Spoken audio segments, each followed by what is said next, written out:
हरे कृष्णा सर्वं कृष्णार्पणमस्तु प्रभुपाद की जय गुरु महाराज की जय राधा पवन प्रियशन की जय ഗുരുവായൂർ മഞ്ജരീസിൻ്റെ ഗീതാ പഠന ക്ലാസ് കൃഷ്ണ എന്തായി എല്ലാവരുടെ ഫുഡ് അടിയൊക്കെ കഴിഞ്ഞു ഇനി ഏകാദശിയായിട്ട് എന്തെങ്കിലും സ്പെഷ്യൽ ഫുഡൊക്കെ ഉണ്ടാക്കിയിട്ടുണ്ടോ ഒരു മിനിറ്റ് കേട്ടോ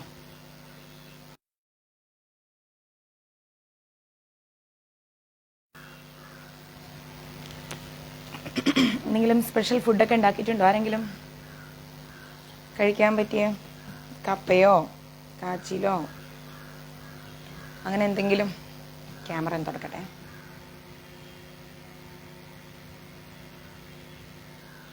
ഓക്കെ ഉണ്ടാക്കിയിട്ടുണ്ടോ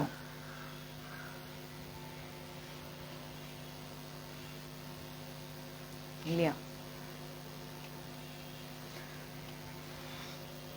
എന്താ ഒരു ഉഷാറില്ലാത്ത ആർക്കും എന്താ ഒരു മൂകത ലൈവിൽ അല്ലെങ്കിൽ ചറപറ സംസാരങ്ങളാണല്ലോ കമൻസ് പാവുന്നില്ലല്ലോ എന്താണ് എന്തു പറ്റി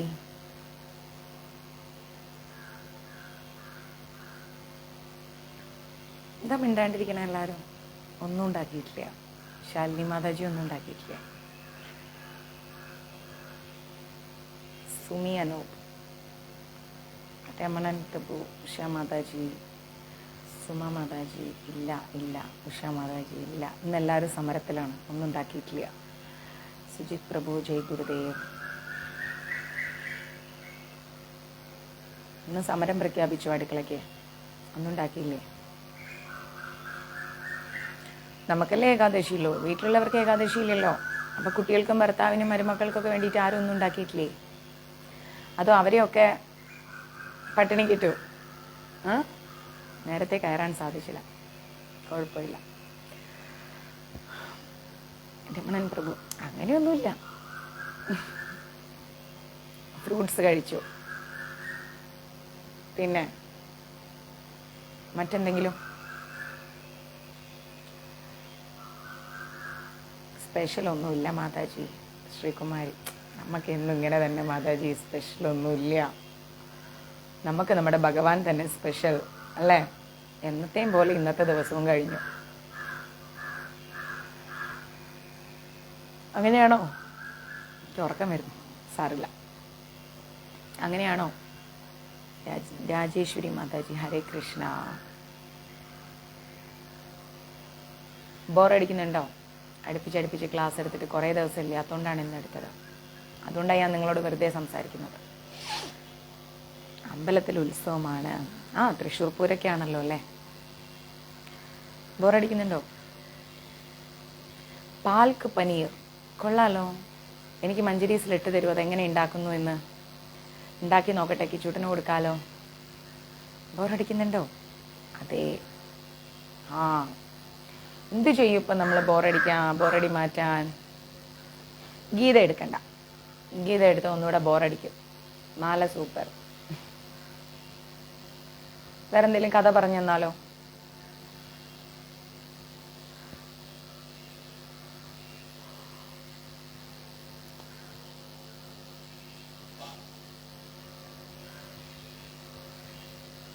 ഗീത എടുക്കാതെ കഥ എന്തെങ്കിലും കേൾക്കണോ ഗീത എടുത്താൽ ബോറടിക്കുമോ എനിക്ക് എന്തെങ്കിലും കഥ പറഞ്ഞുതരാം ഇല്ല ഗീത മതി കഥ കേൾക്കണം എന്നുള്ളവർക്ക് കഥ എന്ന് പറഞ്ഞ മെസ്സേജ് ഇടും ഗീത എന്നുള്ളവർക്ക് ഗീത എന്ന് പറഞ്ഞ മെസ്സേജ് ഇടും മെജോറിറ്റി ഏതാന്ന് നോക്കട്ടെ ഞാനും ഒരു മഞ്ഞ മാല കെട്ടിക്കൊടുത്തു സൂപ്പർ ബോറടിക്കുന്നില്ല തൃശ്ശൂർ പൂരമാണെന്നാ പറഞ്ഞത് ഓക്കെ ശശിപ്രഭു പറയുന്നില്ല പറഞ്ഞോളൂ ഗീത മതി ഓക്കെ അപ്പൊ ഗീത മതി ഞാൻ എന്തും പറയാൻ റെഡിയാ കഥ ശാലിനി മാതാജിക്ക് കഥ എന്ന് പറഞ്ഞ ഒരാളെ വന്നിട്ടുള്ളൂ ഇലഞ്ഞിത്തറമേളം കഴിയാറായി സൂപ്പർ 2 കഥ 4 ഗീത 5 ഗീത 5 ഗീത 2 കഥ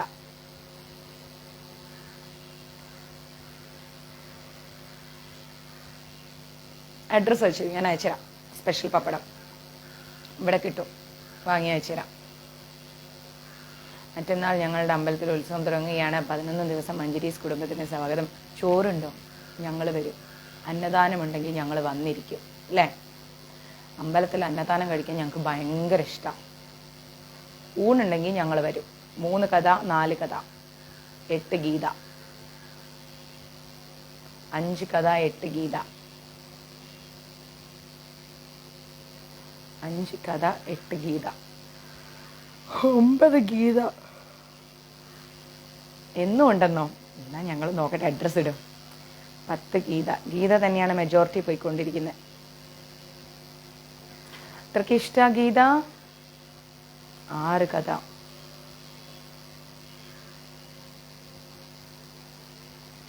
നമ്മുടെ ലൈവ് കഴിഞ്ഞാൽ ഇത് കാണുന്നവർ വിചാരിക്കും ഇവർക്ക് എന്താ വട്ടാണോ, ഇവരെന്താ ഈ കാണിക്കണേ ലൈവിൻ്റെ പേരും പറഞ്ഞിട്ട്. ഗീത തന്നെയാണ് മെജോറിറ്റി വന്നുകൊണ്ടിരിക്കുന്നത്. അനിൽകുമാർ പ്രഭുവും ഗീത പറയുന്നു. സുജ മാതാജി കഥ പറയുന്നു. മാല സൂപ്പർ. ഉഷ മാതാജി. ജയന്തി മാതാജി പറയുന്നു ഗീത. പപ്പടം വേണോ? വാട്സപ്പിൽ മെസ്സേജ് ഇടും മഞ്ജരീസിൻ്റെ. വേഗം ഇട്ടോളൂ. 2-3 ദിവസം ഞാൻ അവിടെ കാണില്ല, അയച്ചുതരാം. രമ്യ സുരേഷ് മാതാജി ഗീത കേട്ടാൽ മതിയെന്ന്. ശ്രീ കൂടൽമാണിക്ക് ഇരിങ്ങാലക്കുട. ഓക്കെ, ഞാൻ വന്നിരിക്കും. മാതാജിക്ക് ഇഷ്ടമുള്ളത് എടുക്കാം. ഗീത കേട്ട ഒരു സമാധാനമാണല്ലേ. മാതാജി അല്ലേ പറയുന്നത് ഇഷ്ടമാകും. നല്ല ഉറക്കം വരുന്നുണ്ട്. ഞാനിത് കഴിഞ്ഞപ്പം കുറച്ച് നേരം ഡബിങ്ങിനുണ്ടായിരുന്നു, പോയി തീർത്തു. തിരിച്ചെത്തി നിങ്ങൾക്ക് ക്ലാസ് എടുക്കാമെന്ന് കരുതി. അതിവിടെ ഈ ഫാൻ വെച്ചാൽ നമുക്ക് ഉറക്കം വരും, ഓട്ടോമാറ്റിക്കലി ഉറക്കം വരും. ഈ കുട്ടി ഫാനില്ലേ, ഈ ചെയറിലും കൂടി ആകുമ്പോഴേക്കും എവിടെ ഇരുന്ന് ഇങ്ങനെ ഉറങ്ങും. കിച്ചൂട്ടൻ്റെ അടുത്ത് ഈ ഓം നമോ നാരായണായും കേട്ട് ഇവിടെ ഇരുന്ന് ഈ സൈലൻസിൽ ഈ കസേരയിൽ ഇരുന്ന് ഇങ്ങനെ ഉറങ്ങിപ്പോവും. ഭയങ്കര സുഖം. മഞ്ജരീസിൻ്റെ എഴുത്തും കുത്തും പെന്നും എല്ലാം ഈ ടേബിളിലുണ്ടാവും. ഞാനിവിടെ ഇരുന്ന് ഉറങ്ങും. ക്ലിക്കർ വേണോടാ? മഞ്ജരീസിൽ മെസ്സേജ് ഇട്ട് വയ്ക്കും. ഇന്ന് തന്നെ ഇട്ട് വയ്ക്കും. നാളെ തന്നെ അയച്ചു. 2-3 ദിവസം ഇവിടെ കാണൂല. അതാ പറഞ്ഞ വേഗം ആവശ്യമുള്ളത് ഇട്ട് വയ്ക്കും. ഞാൻ അയച്ചില്ല കേട്ടോ. നമുക്കൊരു കാപ്പി കുടിച്ചുകൊണ്ട് ക്ലാസ് എടുക്കാം. അപ്പോൾ ഉറക്കം വരില്ല.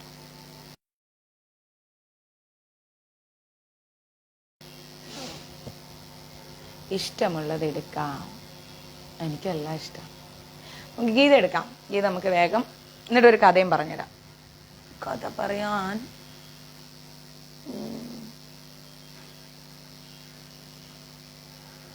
നിങ്ങൾക്ക് ഞാനേ വിഷ്ണുമായ കുട്ടിച്ചാത്തൻ സ്വാമിയെ കുറിച്ച് പഠിപ്പിച്ചുതരാം. ആരാണ് അദ്ദേഹം, എന്താണ് അദ്ദേഹം, എവിടെ നിന്ന് വന്നതാണ്, അതൊക്കെ പഠിപ്പിച്ചുതരാം. ഇതൊന്ന് ഒതുങ്ങട്ടെ. ഇത് കഴിയുമ്പോൾ ഇതിൻ്റെ അവസാനം ഒരു കഥ പറയാം. 1-2 യാത്രയുണ്ട് മാതാജി. എനിക്കൊന്ന് കോഴിക്കോട് വരെ പോകണം. മോനെ ഉറക്കാൻ കിടത്തിയപ്പോൾ ഒന്നും മയങ്ങിപ്പോന്നു. ഇയോടാ ഞാൻ വിളിച്ചെഴുന്നേപ്പിച്ചോ. പുതിയ ടെലിഫിലിം ഇപ്പം പുതിയ സീരിയലിനൊരു ഷൂട്ട് പോയിക്കൊണ്ടിരിക്കുന്നതിന് അതിൽ എൻ്റെ കഥാപാത്രം വന്നിട്ടില്ല. വരുമ്പോൾ ഇനി വീണ്ടും ഷൂട്ടിന് പോകണം. പിന്നെ ഇദ്ദേഹത്തിൻ്റെ സീൻ വരുമ്പോൾ അതിന് പോകണം. പിന്നെ മെയ്യിൽ വേറൊരു വർക്ക് വരുന്നുണ്ട്. അതിൻ്റെ ഇടയിൽ കോഴിക്കോട് 22-ാം തീയതി ഒരു പ്രഭാഷണമുണ്ട്, അതിന് പോകണം. അങ്ങനെ പോകും. ഗുരുവായൂരൊന്ന് പോകണം, എറണാകുളത്തൊന്ന് പോകാനുണ്ട്. പോകുന്നിടത്ത് നിന്ന് എവിടെന്നെങ്കിലുമൊക്കെ ക്ലാസ് എടുക്കാം, എങ്ങനെയെങ്കിലുമൊക്കെ എടുക്കാം. വൈഫൈ ആണ് പ്രശ്നം. വൈഫൈ കിട്ടിയാൽ നമുക്ക് എടുക്കാം. മൊബൈൽ നെറ്റിൽ ക്ലാസ് എടുക്കാൻ പറ്റില്ല.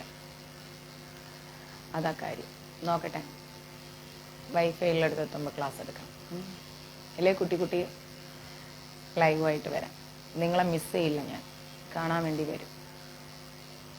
ഓക്കെ. ഷെയർ ചെയ്യും എല്ലാവരും. അതാ ഞാനും പറയാൻ വിട്ടുപോയി. ഞാൻ ഷെയർ ചെയ്യും. മഞ്ജരീസിൻ്റെ ക്ലാസ്സുകളൊക്കെ എല്ലാവരും ഷെയർ ചെയ്യും. പെട്ടെന്ന് ചെയ്യും. നമ്മൾ നേരത്തെ പഠിച്ചത് ഭഗവത്ഗീത യഥാരൂപത്തിൽ അധ്യായം 4 22-ാമത്തെ ശ്ലോകമായിരുന്നു. ഇനി 23-ാമത്തെ ശ്ലോകത്തിലേക്കാണ് പോകുന്നത്. ഗതസദ്ഗസ്യ മുക്തസ്യ ജ്ഞാനാവസ്ഥിത ചേതസ്യ യജ്ഞാജ്ഞായ ചരധാ കർമ്മ സമഗ്രം പ്രവീലിയതേ എന്ന് പറഞ്ഞു കഴിഞ്ഞാൽ എന്താണ്? ഭൗതിക പ്രകൃതിയുടെ ഗുണങ്ങളാൽ, ഭൗതിക പ്രകൃതിയുടെ 3 ഗുണങ്ങളെ എന്താണ് കോഴിക്കോട് വരുന്നത് 22-ാം തീയതിയാണ്. ആ ക്ഷേത്രം മാതാജി എന്നെ വിളിച്ചാൽ ഞാൻ ആ ബ്രോഷർ അയച്ചു എന്നെ ഒന്ന് വിളിച്ചാൽ 22-ാം തീയതി ഉച്ചയാകുമ്പോൾ വിളിച്ചോളൂ. അപ്പം കറക്റ്റ് സ്പോട്ട് നമുക്ക് ലൊക്കേഷൻ ഷെയർ ചെയ്താം. രാത്രി 8:30 വരാൻ പറ്റും. അവിടെ നെറ്റ് ഉണ്ടെങ്കിൽ ഞാൻ ലൈവ് ഇടാം. ഭൗതിക പ്രകൃതിയുടെ ഗുണങ്ങൾ എന്ന് പറഞ്ഞാൽ 3 ഗുണങ്ങളുണ്ട് ഭൗതിക പ്രകൃതിക്ക്. ഏതൊക്കെയാണ്? സത്വഗുണം, രജോ ഗുണം, തമോ ഗുണം. മറക്കരുത് കേട്ടോ, മറന്നു പോയവർക്ക് വേണ്ടി ഓർമ്മപ്പെടുത്തിയതാണ്. സത്വഗുണം, രജോ ഗുണം, തമോ ഗുണം. അങ്ങനെ 3 ഗുണങ്ങൾ നമ്മുടെ ഭൗതിക പ്രകൃതിക്കുണ്ട്. ആ 3 ഗുണങ്ങളിലും ബന്ധനാകാതെ അതീന്ദ്രിയ ജ്ഞാനത്താൽ, സത്വഗുണത്തിൽ നമുക്ക് വരാം, പക്ഷേ 3 ഗുണങ്ങളിലും നമ്മൾ ബന്ധിക്കപ്പെട്ടു പോകരുത്.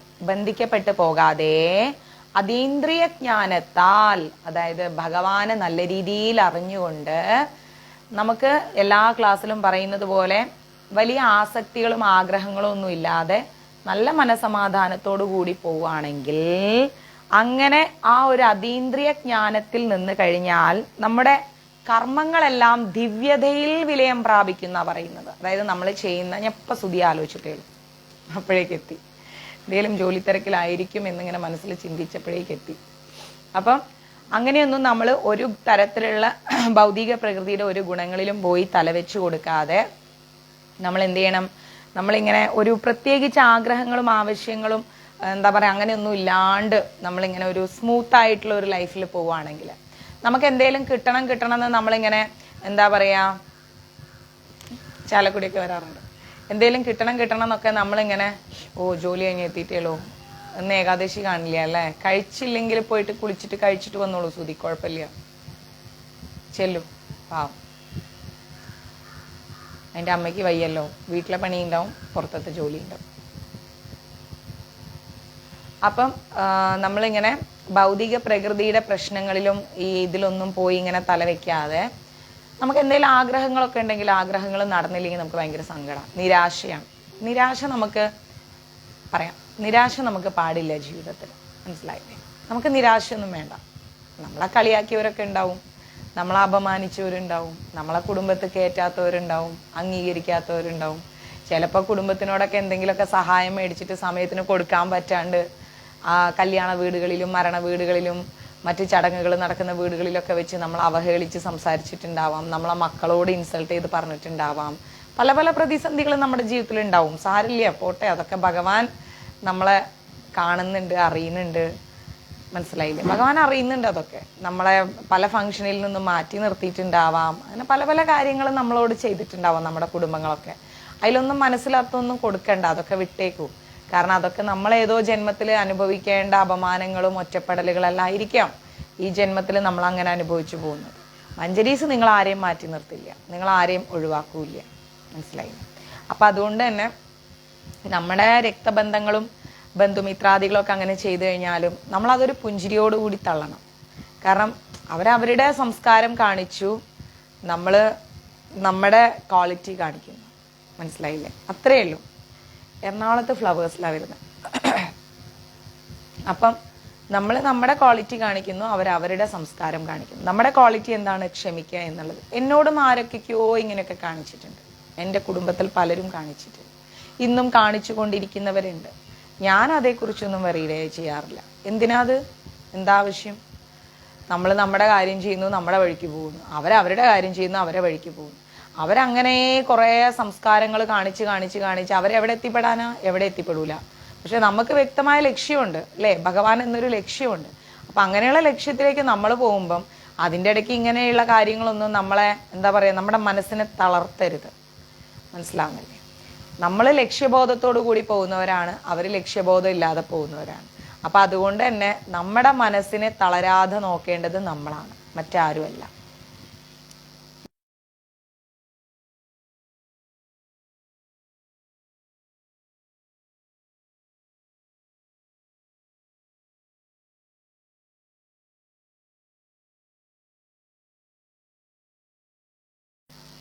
അപ്പം നമ്മൾ യാതൊരു തരത്തിലും ഇങ്ങനെയുള്ള ഭൗതിക ഗുണങ്ങളിലൊന്നും പോയി തലവെക്കാഞ്ഞാൽ നമുക്ക് ഇങ്ങനത്തെ പ്രയാസങ്ങളൊന്നും ഉണ്ടാവില്ല. ഭൗതിക ഗുണങ്ങളിൽ നമ്മൾ പോയിട്ട് തലവെക്കുമ്പോഴാണ് നമുക്ക് വിഷമങ്ങളും സങ്കടങ്ങളും ഒറ്റപ്പെടലുകളും എന്താ പറയാ ഇങ്ങനെയുള്ള മാനസിക പ്രയാസങ്ങൾ ഉണ്ടാവുന്നത്. മനസ്സിലാവുന്നില്ലേ? ദേഷ്യം, വാശി, പ്രതികാരം, നമുക്കിതൊന്നും വേണ്ട. നമ്മൾ വളരെ സ്മൂത്തായിട്ട് അങ്ങനെ പോവുക. സ്മൂത്തായിട്ട് പോകുന്ന സമയത്ത് ഇങ്ങനത്തെ പ്രശ്നങ്ങളൊന്നും നമ്മൾ അലട്ടൂല. പൂർണ്ണമായിരിക്കുന്ന കൃഷ്ണാവബോധം ഉണ്ടാവുമ്പോൾ, നമുക്ക് പൂർണ്ണമായിട്ട് ഭഗവാനോടൊരു ബോധം, ഒരു ബന്ധം നമ്മളിൽ ഉണ്ടാവുന്ന സമയത്ത് ഒരാൾ ദ്വന്ദ്ങ്ങളിൽ നിന്ന് മുക്തനാകുന്നു. അതായത് ആ വ്യക്തി, ഇപ്പം നമ്മുടെ പ്രീതി പ്രദീപ് നന്നായി ഭഗവാനെ പ്രാർത്ഥിക്കുന്നു, എന്ത് ജീവിതത്തിൽ നടന്നാലും അത് ഭഗവാന്റെ തീരുമാനത്തോടു കൂടിയാണ് എന്ന ഉറച്ച വിശ്വാസത്തോടു കൂടി മുന്നോട്ട് പോകുന്നു. നല്ലത് നടന്നാലും അത് ഭഗവാൻ തന്ന കാരുണ്യം. മോശമായിട്ട് എന്തെങ്കിലും നടക്കുകയാണെങ്കിൽ കഴിഞ്ഞ ജന്മത്തില് എന്തോ നമ്മൾ അനുഭവിക്കേണ്ടത് ഈ ജന്മത്തെ അനുഭവിച്ചിരിക്കുന്നു. അങ്ങനെ ഒരു ചിന്തയോടുകൂടി, ആ ഒരു നല്ല ക്വാളിറ്റിയോടുകൂടി ഭഗവാനുമായി അടുത്ത ബന്ധം പുലർത്തുകയാണെങ്കിൽ നമ്മൾക്ക് കരയേണ്ടിയും വരില്ല, ചിരിക്കേണ്ടിയും വരില്ല. നമ്മളൊരു അതീന്ദ്രിയ അവസ്ഥയിലായിരിക്കും. അങ്ങനെ ഉണ്ടാവുമ്പോൾ നമ്മുടെ വീടുകളിൽ പ്രശ്നം ഉണ്ടാവില്ല, നമ്മൾക്കും പ്രശ്നം ഉണ്ടാവില്ല. സുഖമായി ഉറങ്ങാൻ സാധിക്കും, സ്വസ്ഥമായി ജീവിക്കാൻ സാധിക്കും. മനസ്സിലായില്ല? ഇഷ്ടംപോലെ അവഗണനകളുണ്ട്. ഇഷ്ടംപോലെ അവഗണനകൾ നമ്മുടെ കുടുംബത്തിൽ തന്നെ നമ്മൾ കേൾക്കുകയും അനുഭവിക്കുകയൊക്കെ ചെയ്യും. അതിലൊന്നും കാര്യമൊക്കെ ഉണ്ടെന്നേ. ഞാൻ പറഞ്ഞില്ലേ, അവരവരുടെ സംസ്കാരം കാണിക്കുന്നു, നമ്മൾ നമ്മളുടെ സംസ്കാരം കാണിക്കുന്നു. അത്രയും ചിന്തിച്ചാൽ മതി. അല്ലാതെ നമ്മൾ അതിന്റെ പിന്നാലെ പോകാനും അതോർത്ത് ദുഃഖിക്കാനും നിൽക്കുകയാണെങ്കിൽ നമ്മുടെ സമയം വേസ്റ്റ് ആയി പോകും. എന്തിനാ നമ്മുടെ നല്ല സമയം കളയുന്നത്? ജീവിക്കാൻ കുറച്ച് സമയമേ ഉള്ളൂ. ആ ചെറിയ സമയത്തിൻ്റെ ഉള്ളിൽ ജീവിച്ച് മുന്നോട്ട് പോകാന്നല്ലാതെ ജീവിക്കാൻ കിട്ടിയ സമയത്തെ നമ്മൾ ദുഃഖിച്ച് കളയുന്നതിൽ അർത്ഥമില്ല. ദുഃഖിക്കാനാണ് നോക്കുന്നതെങ്കിൽ സർവ്വ കാര്യങ്ങളും നമുക്ക് ദുഃഖം തന്നെയാണ്. നമുക്ക് സന്തോഷം തരുന്ന ഒരു കാര്യങ്ങളും നമ്മുടെ ജീവിതത്തിൽ നടക്കുന്നില്ല, ഒന്നും നടക്കുന്നില്ല. നമ്മൾ എഴുന്നേൽക്കുന്നു, ഭക്ഷണം ഉണ്ടാക്കുന്നു, കുളിക്കുന്നു, അമ്പലത്തിൽ പോകുന്നു, കഴിക്കുന്നു, ഇത്രയേ ഉള്ളൂ നമ്മുടെ ജീവിതത്തിൽ. അല്ലാണ്ട് നമുക്ക് എന്താ ജീവിതത്തിൽ സന്തോഷമുള്ളത്? ആരെങ്കിലും വന്ന് നമ്മുടെ സന്തോഷം എന്താന്ന് അന്വേഷിക്കുന്നുണ്ടോ? ഇല്ല. ആരെന്ത് ബന്ധം നമ്മളോട് പുലർത്തിയാലും അത് അവരുടെ സ്വകാര്യ നേട്ടത്തിന് വേണ്ടിയുള്ള ബന്ധമാണ്. ആ ബന്ധങ്ങളൊക്കെ വലിച്ചെറിയാൻ അവർക്ക് നിസാര സമയം മതി. ആരും ഒരു എന്താ പറയാ സ്വകാര്യതയില്ലാതെ, ആരും ഒരു നേട്ടം ഇല്ലാതെ ഒരു ബന്ധവും ഈ ലോകത്ത് വെച്ച് പുലർത്തുന്നില്ല. അതാദ്യം നമ്മൾ തിരിച്ചറിയണം. നമ്മളോട് ആരെന്ത് ബന്ധം വെച്ച് പുലർത്താണെങ്കിലും അവർക്ക് എന്തോ ഒരു നേട്ടം അതിൽ നിന്നുണ്ട്. അല്ലാതെ ഒരു നിഷ്കാമമായിരിക്കുന്ന ഒരു ബന്ധം ആരും പുലർത്തില്ല. മനസ്സിലായില്ലേ? അത് ആദ്യം നമ്മൾ ചിന്തിച്ചു മനസ്സിലാക്കേണ്ട കാര്യമാണ്. നമ്മൾ മരിച്ചാൽ അവർ കൂടെ മരിക്കുമോ? അല്ലെങ്കിൽ നമ്മൾ മരിച്ചാൽ നമ്മളോട് അവർ അത്ര ആത്മാർത്ഥമായി നിന്നിട്ട് നമ്മുടെ കുടുംബത്തെ അങ്ങ് എടുത്ത് തലയിൽ വെക്കും? ഒന്നും ചെയ്യില്ലെന്നേ. ഈ ബന്ധങ്ങളെല്ലാം തീരും. കുറച്ച് പൈസ കടം മേടിച്ചാൽ മതി. പറഞ്ഞ ഡേറ്റിൽ നിന്ന് 2 ആഴ്ച അങ്ങോട്ടേക്ക് എന്താ പറയാ മാറ്റി അങ്ങോട്ട് ഡേറ്റ് മാറ്റി പറഞ്ഞാൽ മതി. തീർന്ന് ആ ബന്ധങ്ങളെല്ലാം അവിടെ കഴിഞ്ഞു, അതോടുകൂടി കഴിഞ്ഞു. അപ്പൊ അതാണ് നമ്മൾ ചിന്തിക്കേണ്ടത്. നമ്മൾ പ്രത്യേകിച്ച് അങ്ങോട്ടേക്ക് ആരുമായിട്ടൊരു ബന്ധം പുലർത്താൻ പോകുമ്പോൾ ആ ബന്ധങ്ങളെല്ലാം തന്നെ പണത്തിന്റെ മുകളിലുള്ള ബന്ധങ്ങളാണ് ഒറ്റയടിക്ക് അങ്ങോട്ട് മനസ്സിലാക്കിയാൽ മതി. അങ്ങനെ മനസ്സിലാക്കി കഴിഞ്ഞാൽ പിന്നെ അത് തീരേണ്ടതെല്ലാം അവിടെ അങ്ങ് തീരും. മനസ്സിലായില്ലേ? അപ്പം നമ്മൾ ആലോചിച്ചാൽ മതി.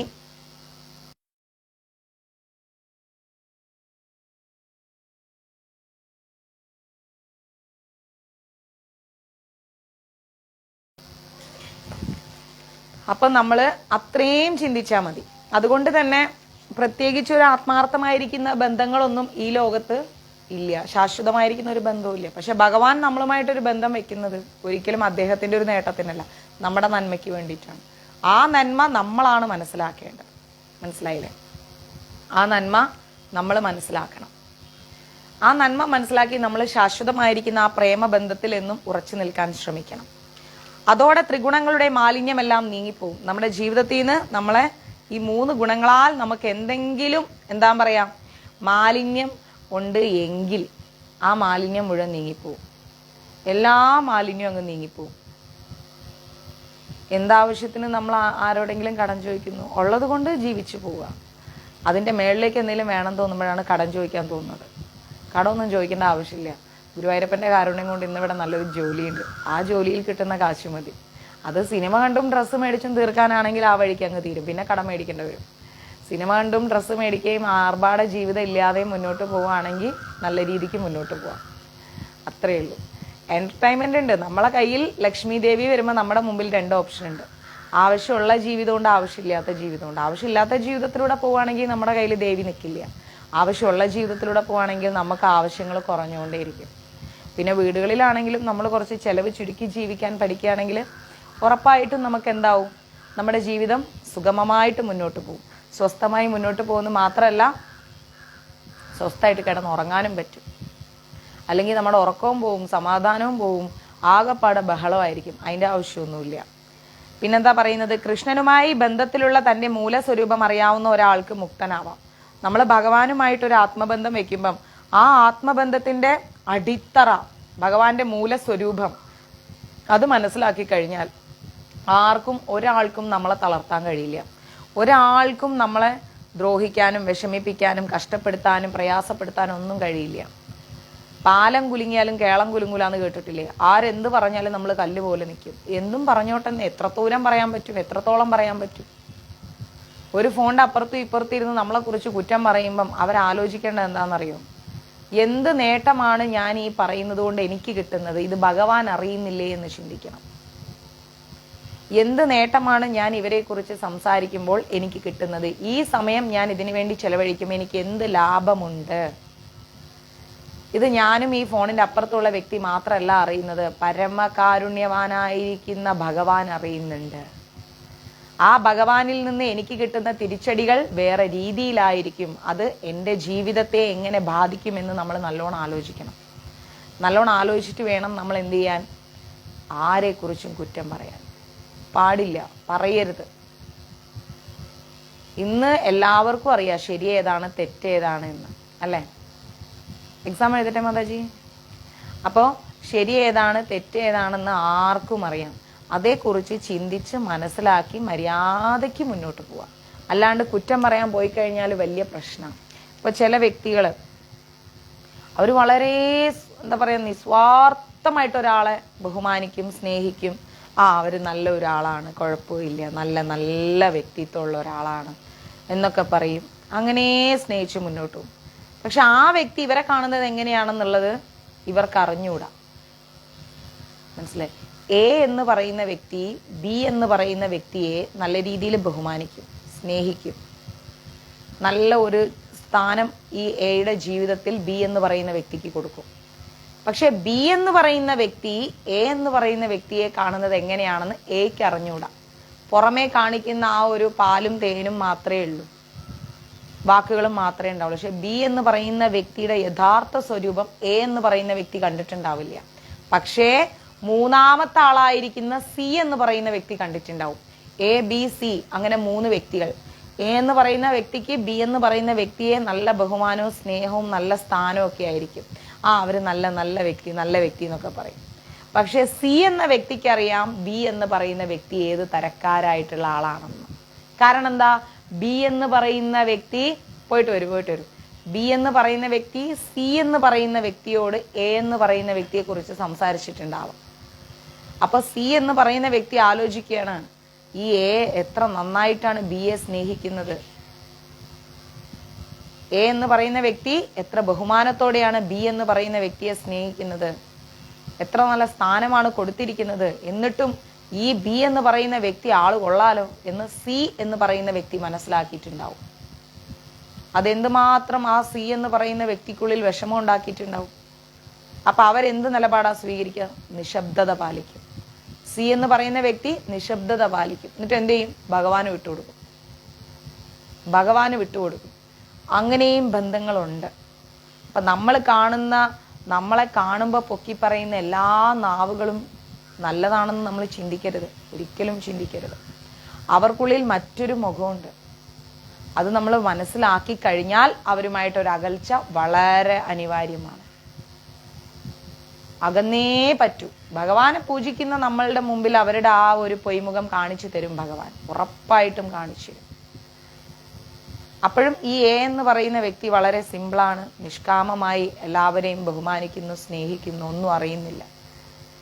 പക്ഷെ ഇതിൻ്റെ ഇടയിൽ കളിക്കുന്ന ബി എന്ന് പറയുന്ന വ്യക്തിയെ സി എന്ന് പറയുന്ന വ്യക്തിക്ക് മുമ്പിൽ അഴിഞ്ഞു വീണിട്ടുണ്ട് അവരുടെ പൊയ്മുഖം. അങ്ങനെയും ഈ ലോകത്ത് കുറേ ബന്ധങ്ങളുണ്ട്. അപ്പം അതുകൊണ്ട് നമ്മൾ എപ്പോഴും ഒരു ആത്മാർത്ഥമായിരിക്കുന്ന ബന്ധം സൂക്ഷിക്കേണ്ടത് ഭഗവാനുമായിട്ടാണ്. വേറെ ആരുമായിട്ട് നമ്മളൊരു ബന്ധം സൂക്ഷിച്ചാലും അത് കുറച്ച് കഴിഞ്ഞാൽ പോകും. അതിൽ യാതൊരു അർത്ഥവും ഇല്ല. അതുകൊണ്ട് അതിലൊന്നും പോയി നമ്മൾ ദുഃഖിക്കരുത്.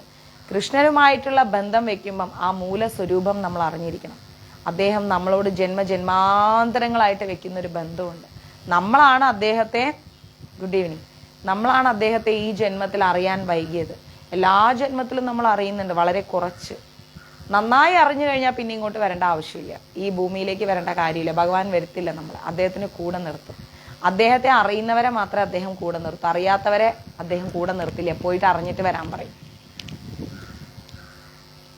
തീർച്ചയായിട്ടും ശ്രീകല മാതാജി. അപ്പം അദ്ദേഹത്തെ അറിയുന്ന വ്യക്തി, ഇപ്പം നമുക്കറിയുന്ന ഒരു വ്യക്തിയെ മാത്രമേ നമ്മൾ വീട്ടിൽ കയറ്റി താമസിപ്പിക്കൂ, അല്ലേ, കൂടെ നിർത്തത്തുള്ളൂ. അറിയാത്തൊരു വ്യക്തിയെ നമ്മൾ കൂടെ നിർത്തൂ ഇല്ല. അപ്പം അതേപോലെ ഗുരുവായൂരപ്പനെ അറിയുന്നവരെ മാത്രമേ ഗുരുവായൂരപ്പൻ കൂടെ നിർത്തൂ. ഭഗവാനെ അറിയാത്തവരെ ആരും ഭഗവാൻ കൂടെ നിർത്തില്ല. വീണ്ടും ഭൂമിയിലേക്ക് വിടും, പോയി നന്നായി എന്നെ മനസ്സിലാക്കിയിട്ട് വാന്നും പറഞ്ഞിട്ട്. അപ്പം അതുകൊണ്ട് തന്നെ നമ്മൾ എന്ത് ചെയ്യണം? ഭഗവാനെ അറിയാൻ ശ്രമിക്കണം. കൃഷ്ണാവബോധത്തിൽ നിന്ന് അയാളുടെ മനസ്സിനെ പിൻവലിക്കാൻ സാധ്യമേ അല്ല. ഭഗവാന്റെ മൂലസ്വരൂപം നന്നായി മനസ്സിലാക്കി കഴിഞ്ഞാൽ ഒരിക്കലും ഭഗവാനിൽ നിന്ന് ആ വ്യക്തിയെ അകറ്റാൻ ഒരാളെ കൊണ്ടും സാധിക്കില്ല. അപ്രകാരം അയാൾ ചെയ്യുന്നതെന്തും ആദിമ വിഷ്ണുവായിരിക്കുന്ന കൃഷ്ണന് വേണ്ടിയാണ്. പിന്നെ നമ്മൾ എന്ത് കാര്യം ചെയ്താലും അത് ഭഗവാന് വേണ്ടി ചെയ്യുന്നതായിരിക്കും. നമ്മൾ ഒരു പാട്ട് പാടുകയാണെങ്കിൽ, ഒരു ഭക്ഷണം ഉണ്ടാക്കുകയാണെങ്കിൽ എല്ലാം ഭഗവാന് സമർപ്പിച്ചിട്ടേ നമ്മൾ ചെയ്യും. നമ്മുടെ സന്തോഷങ്ങളും സങ്കടങ്ങളും ദുഃഖങ്ങളും ആവലാദികളും ചിന്തകളും വാക്കും പ്രവൃത്തി എല്ലാം ഭഗവാനുമായി ബന്ധപ്പെട്ടിരിക്കും.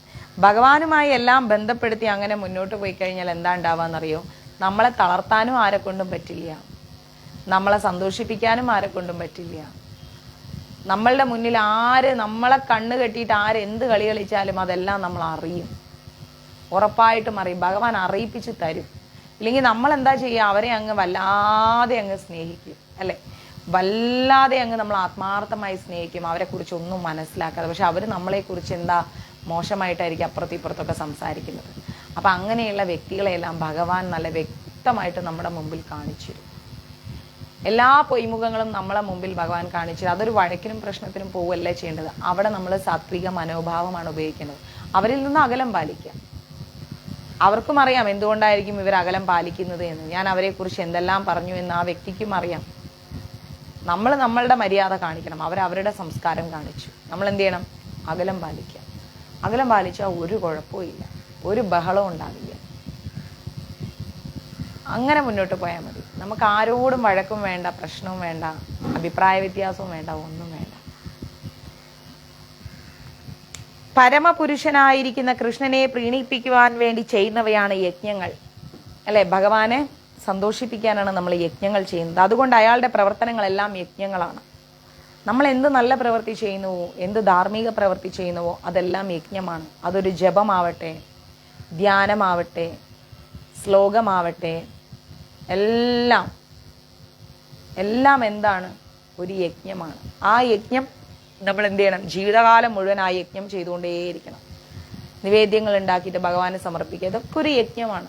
ഇതെല്ലാം ഭഗവാനെ സന്തോഷിപ്പിക്കുന്നു. മുറ്റത്തുനിന്നൊരു പൂ പറിച്ചു കൊണ്ടുവന്ന് ഭഗവാന് വെച്ചാലും അതും ഒരു യജ്ഞമാണ്. ആ യജ്ഞമാണ് നമ്മൾ മരണം വരെ ചെയ്യേണ്ടത്. അങ്ങനെ ചെയ്യുന്ന ആ ഒരു സാധനയിലൂടെ നമ്മുടെ ജീവിതത്തിൽ ഒരുപാട് മാറ്റങ്ങൾ ഉണ്ടാവും, ഒത്തിരി മാറ്റങ്ങൾ ഉണ്ടാവും. ഈ മാറ്റങ്ങൾക്ക് വേണ്ടിയിട്ടാണ് നമ്മൾ ഈ മനുഷ്യജന്മം സ്വീകരിച്ചിരിക്കുന്നത്. കോടാനുകോടി ജന്മങ്ങൾ എടുത്തെടുത്ത് പുല്ലായും പുഴുവായും ഒക്കെ ജനിച്ച് ഈ മാറ്റങ്ങൾക്ക് ഉണ്ടാവാനാണ് നമ്മൾ ഈ മനുഷ്യജന്മം എടുത്തിരിക്കുന്നത്. അപ്പം ഈ മനുഷ്യജന്മത്തിൽ പോലും നമ്മൾ ആ യജ്ഞം ചെയ്തില്ലേ പിന്നെ എന്താ ജീവിതം എന്ന് പറയുന്നത്? അർത്ഥമില്ല, അല്ലേ? അവയിൽ നിന്നുള്ള പ്രതികരണങ്ങളും അതീന്ദ്രതയിൽ ലയിക്കുന്നതിനാൽ അയാൾ ഭൗതിക ഫലങ്ങളാൽ കഷ്ടപ്പെടുന്നില്ല. ഭഗവാന് വേണ്ടി നമ്മൾ എന്ത് ചെയ്തു കഴിഞ്ഞാലും അതിന്റെ റിസൾട്ട് കിട്ടിയില്ല എന്ന് പറഞ്ഞ് നമ്മൾ വിഷമിക്കേണ്ട കാര്യമൊന്നുമില്ല. കാരണം എന്താണെന്ന് വെച്ച് കഴിഞ്ഞാൽ കുറേ ജന്മങ്ങളിൽ ചെയ്യാതെ പോയ കാര്യങ്ങൾ ഇപ്പൊ ചെയ്യുന്നു. മനസ്സിലായില്ലേ?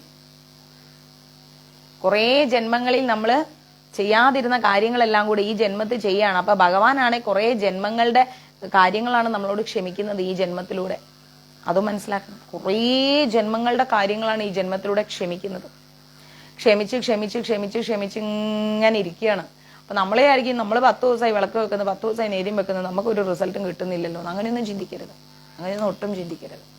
നമുക്ക് കിട്ടേണ്ടതായ സമയം വരുമ്പോൾ ഭഗവാൻ കൃത്യമായിട്ട് തരും. ബാങ്കിലൊരു ചിട്ടി വെക്കുന്ന സമയത്ത് നമ്മൾ ഒരു ചിട്ടി വെച്ച ഉടനെ നമുക്ക് മൊത്തം കാശും കിട്ടില്ല, മുഴുവൻ വെച്ച് കഴിഞ്ഞാലേ നമുക്ക് അത് കിട്ടത്തുള്ളൂ, അതിന്റെ ഫലം കിട്ടത്തുള്ളൂ. അതേപോലെ നമ്മൾ എന്ത് ചെയ്യാം? പയ്യെ ക്ഷമയോടെ ഇരിക്കുക. ഭഗവാന്റെ ആ ഒരു നല്ല എന്താ പറയുക, ഒരു സ്നേഹത്തിന്, ഒരു കൃപാ കടാക്ഷത്തിന് വേണ്ടി നമ്മൾ ക്ഷമയോടെ ഇരിക്കുക. ക്ഷമയില്ലാതെ നമുക്ക് ഇന്ന് കിട്ടണം എന്ന് പറഞ്ഞുകൊണ്ട് നമ്മളിങ്ങനെ എന്താ പറയുക കിടന്ന് ബഹളം ഉണ്ടാക്കി കഴിഞ്ഞാൽ ഒന്നും കിട്ടില്ല. ഭഗവാൻ അറിയാം ഒരു കല്ലെടുത്ത് മാറ്റേണ്ട സമയം എപ്പോഴാണ്, ഒരു കുടം വെള്ളം എപ്പോഴാണ് പുറത്തേക്ക് എടുക്കേണ്ടത് കിണറ്റിൽ നിന്ന്, എല്ലാം ഭഗവാൻ അറിയാം. നിശ്ചയിക്കുന്ന സമയത്തേ നടക്കൂ. നമ്മൾ വിചാരിച്ചാലൊന്നും കാര്യങ്ങളൊന്നും മുന്നോട്ട് പോയില്ല. ഭഗവാൻ തന്നെ വിചാരിക്കണം. ഭഗവാൻ വിചാരിച്ച സമയത്ത് നമ്മൾ കാര്യങ്ങൾ ചെയ്തു കഴിഞ്ഞാൽ അത് എന്നും സ്ഥിരമായിരിക്കും. നമ്മൾ വാശി പിടിച്ച് പോയി ഭഗവാനോട് മേടിച്ചു കഴിഞ്ഞാൽ അത് അസ്ഥിരമായിരിക്കും. അസ്ഥിരമായിരിക്കുന്ന ഒരു കാര്യം നമുക്ക് വേണ്ട, സ്ഥിരതയുള്ള ഒരു കാര്യം മതി, അല്ലേ? ഇനി നമുക്ക് 24-ാമത്തെ ശ്ലോകത്തിലേക്ക് പോവാം. ബ്രഹ്മാർപ്പണം ബ്രഹ്മവിൻ ബ്രഹ്മാജ്ഞ ബ്രാഹ്മണാഹുതം ബ്രഹ്മൈവധേന ഗന്ധവ്യം ബ്രഹ്മകർമ്മ സമാധിന എന്ന് പറഞ്ഞു കഴിഞ്ഞാൽ, കൃഷ്ണാവബോധത്തിൽ മുഴുകിയ ഒരാൾ, ഭഗവാനെ നന്നായി അറിഞ്ഞു കഴിഞ്ഞ ഒരാള് ആധ്യാത്മിക പ്രവർത്തനങ്ങൾക്കായിട്ട് സ്വയം സമർപ്പണം ചെയ്തുകൊണ്ട് നിശ്ചയമായും ആത്മീയ ലോകത്തിൽ എത്തിച്ചേരും. ഭഗവാനെ നന്നായി മനസ്സിലാക്കി കഴിഞ്ഞാൽ ആധ്യാത്മിക പ്രവർത്തനങ്ങൾക്കായിട്ട് സ്വയം സമർപ്പണം ചെയ്ത ഒരാള്, നമുക്ക് ഭഗവാനുമായി ബന്ധപ്പെട്ട കാര്യങ്ങൾ ചെയ്താൽ മതി, മറ്റു കാര്യങ്ങൾക്കൊന്നും നമുക്ക് സമയമില്ല, കേൾക്കാനും നേരമില്ല, പറയാനും നേരമില്ല, പറയിപ്പിക്കാനും നേരമില്ല എന്നുള്ള ഭാവത്തിൽ ഭഗവാനുമായിട്ട് തന്നെ ഒരു ആത്മബന്ധം സൂക്ഷിക്കുന്ന ഒരു വ്യക്തി, ആ വ്യക്തി എന്താ ചെയ്യുന്നത്? സ്വയം സമർപ്പണം ചെയ്യാണ് ഭഗവാന് വേണ്ടിയിട്ട്. അവരവരുടെ ജീവിതവും നോക്കുന്നുണ്ട്, ഭഗവാന് വേണ്ടിയിട്ടും സമയം കണ്ടെത്തുന്നുണ്ട്. അങ്ങനെ ജീവിക്കുന്ന വ്യക്തികൾ ആരായാലും ശരി, അങ്ങനെ ആത്മാവ് കൊണ്ട് തന്നെ സ്വയം സമർപ്പണം ചെയ്ത് ജീവിക്കുന്ന വ്യക്തി ഉറപ്പായിട്ടും ഭഗവാന്റെ ആത്മീയ ലോകത്തിൽ എത്തിച്ചേരുമെന്നാ പറയുന്നത്. നമുക്ക് പോകേണ്ടത് അങ്ങോട്ടാണ്, അല്ലേ? നമ്മളിവിടെ ഭൂമിയിൽ കിടന്ന് കറങ്ങിത്തിരിയാൻ വേണ്ടി വന്ന ആൾക്കാരല്ല. നമ്മൾ വന്നത് അവിടെ നിന്നാണ്. അപ്പൊ അവിടേക്ക് തന്നെ തിരിച്ചു പോകണം. പക്ഷെ അവിടെ ഗേറ്റ് അടവാ. കാരണം എന്താ? നമ്മുടെ കയ്യിലിരിപ്പാ. നമ്മൾ ചെയ്തു കൂട്ടുന്ന കുറെ കാര്യങ്ങൾ കൊണ്ട്, നമ്മൾ പറഞ്ഞു പോകുന്ന കുറെ കാര്യങ്ങൾ കൊണ്ട്, നമ്മൾ ചിന്തിക്കുന്ന കുറെ ചിന്തകൾ കൊണ്ട്, ഇതുകൊണ്ടൊക്കെ നമുക്ക് സംഭവിക്കുന്ന എന്താ? ഭഗവാന്റെ അടുത്തേക്ക് തിരിച്ചു പോകാനുള്ള വഴി അടഞ്ഞു പോവുകയാണ്.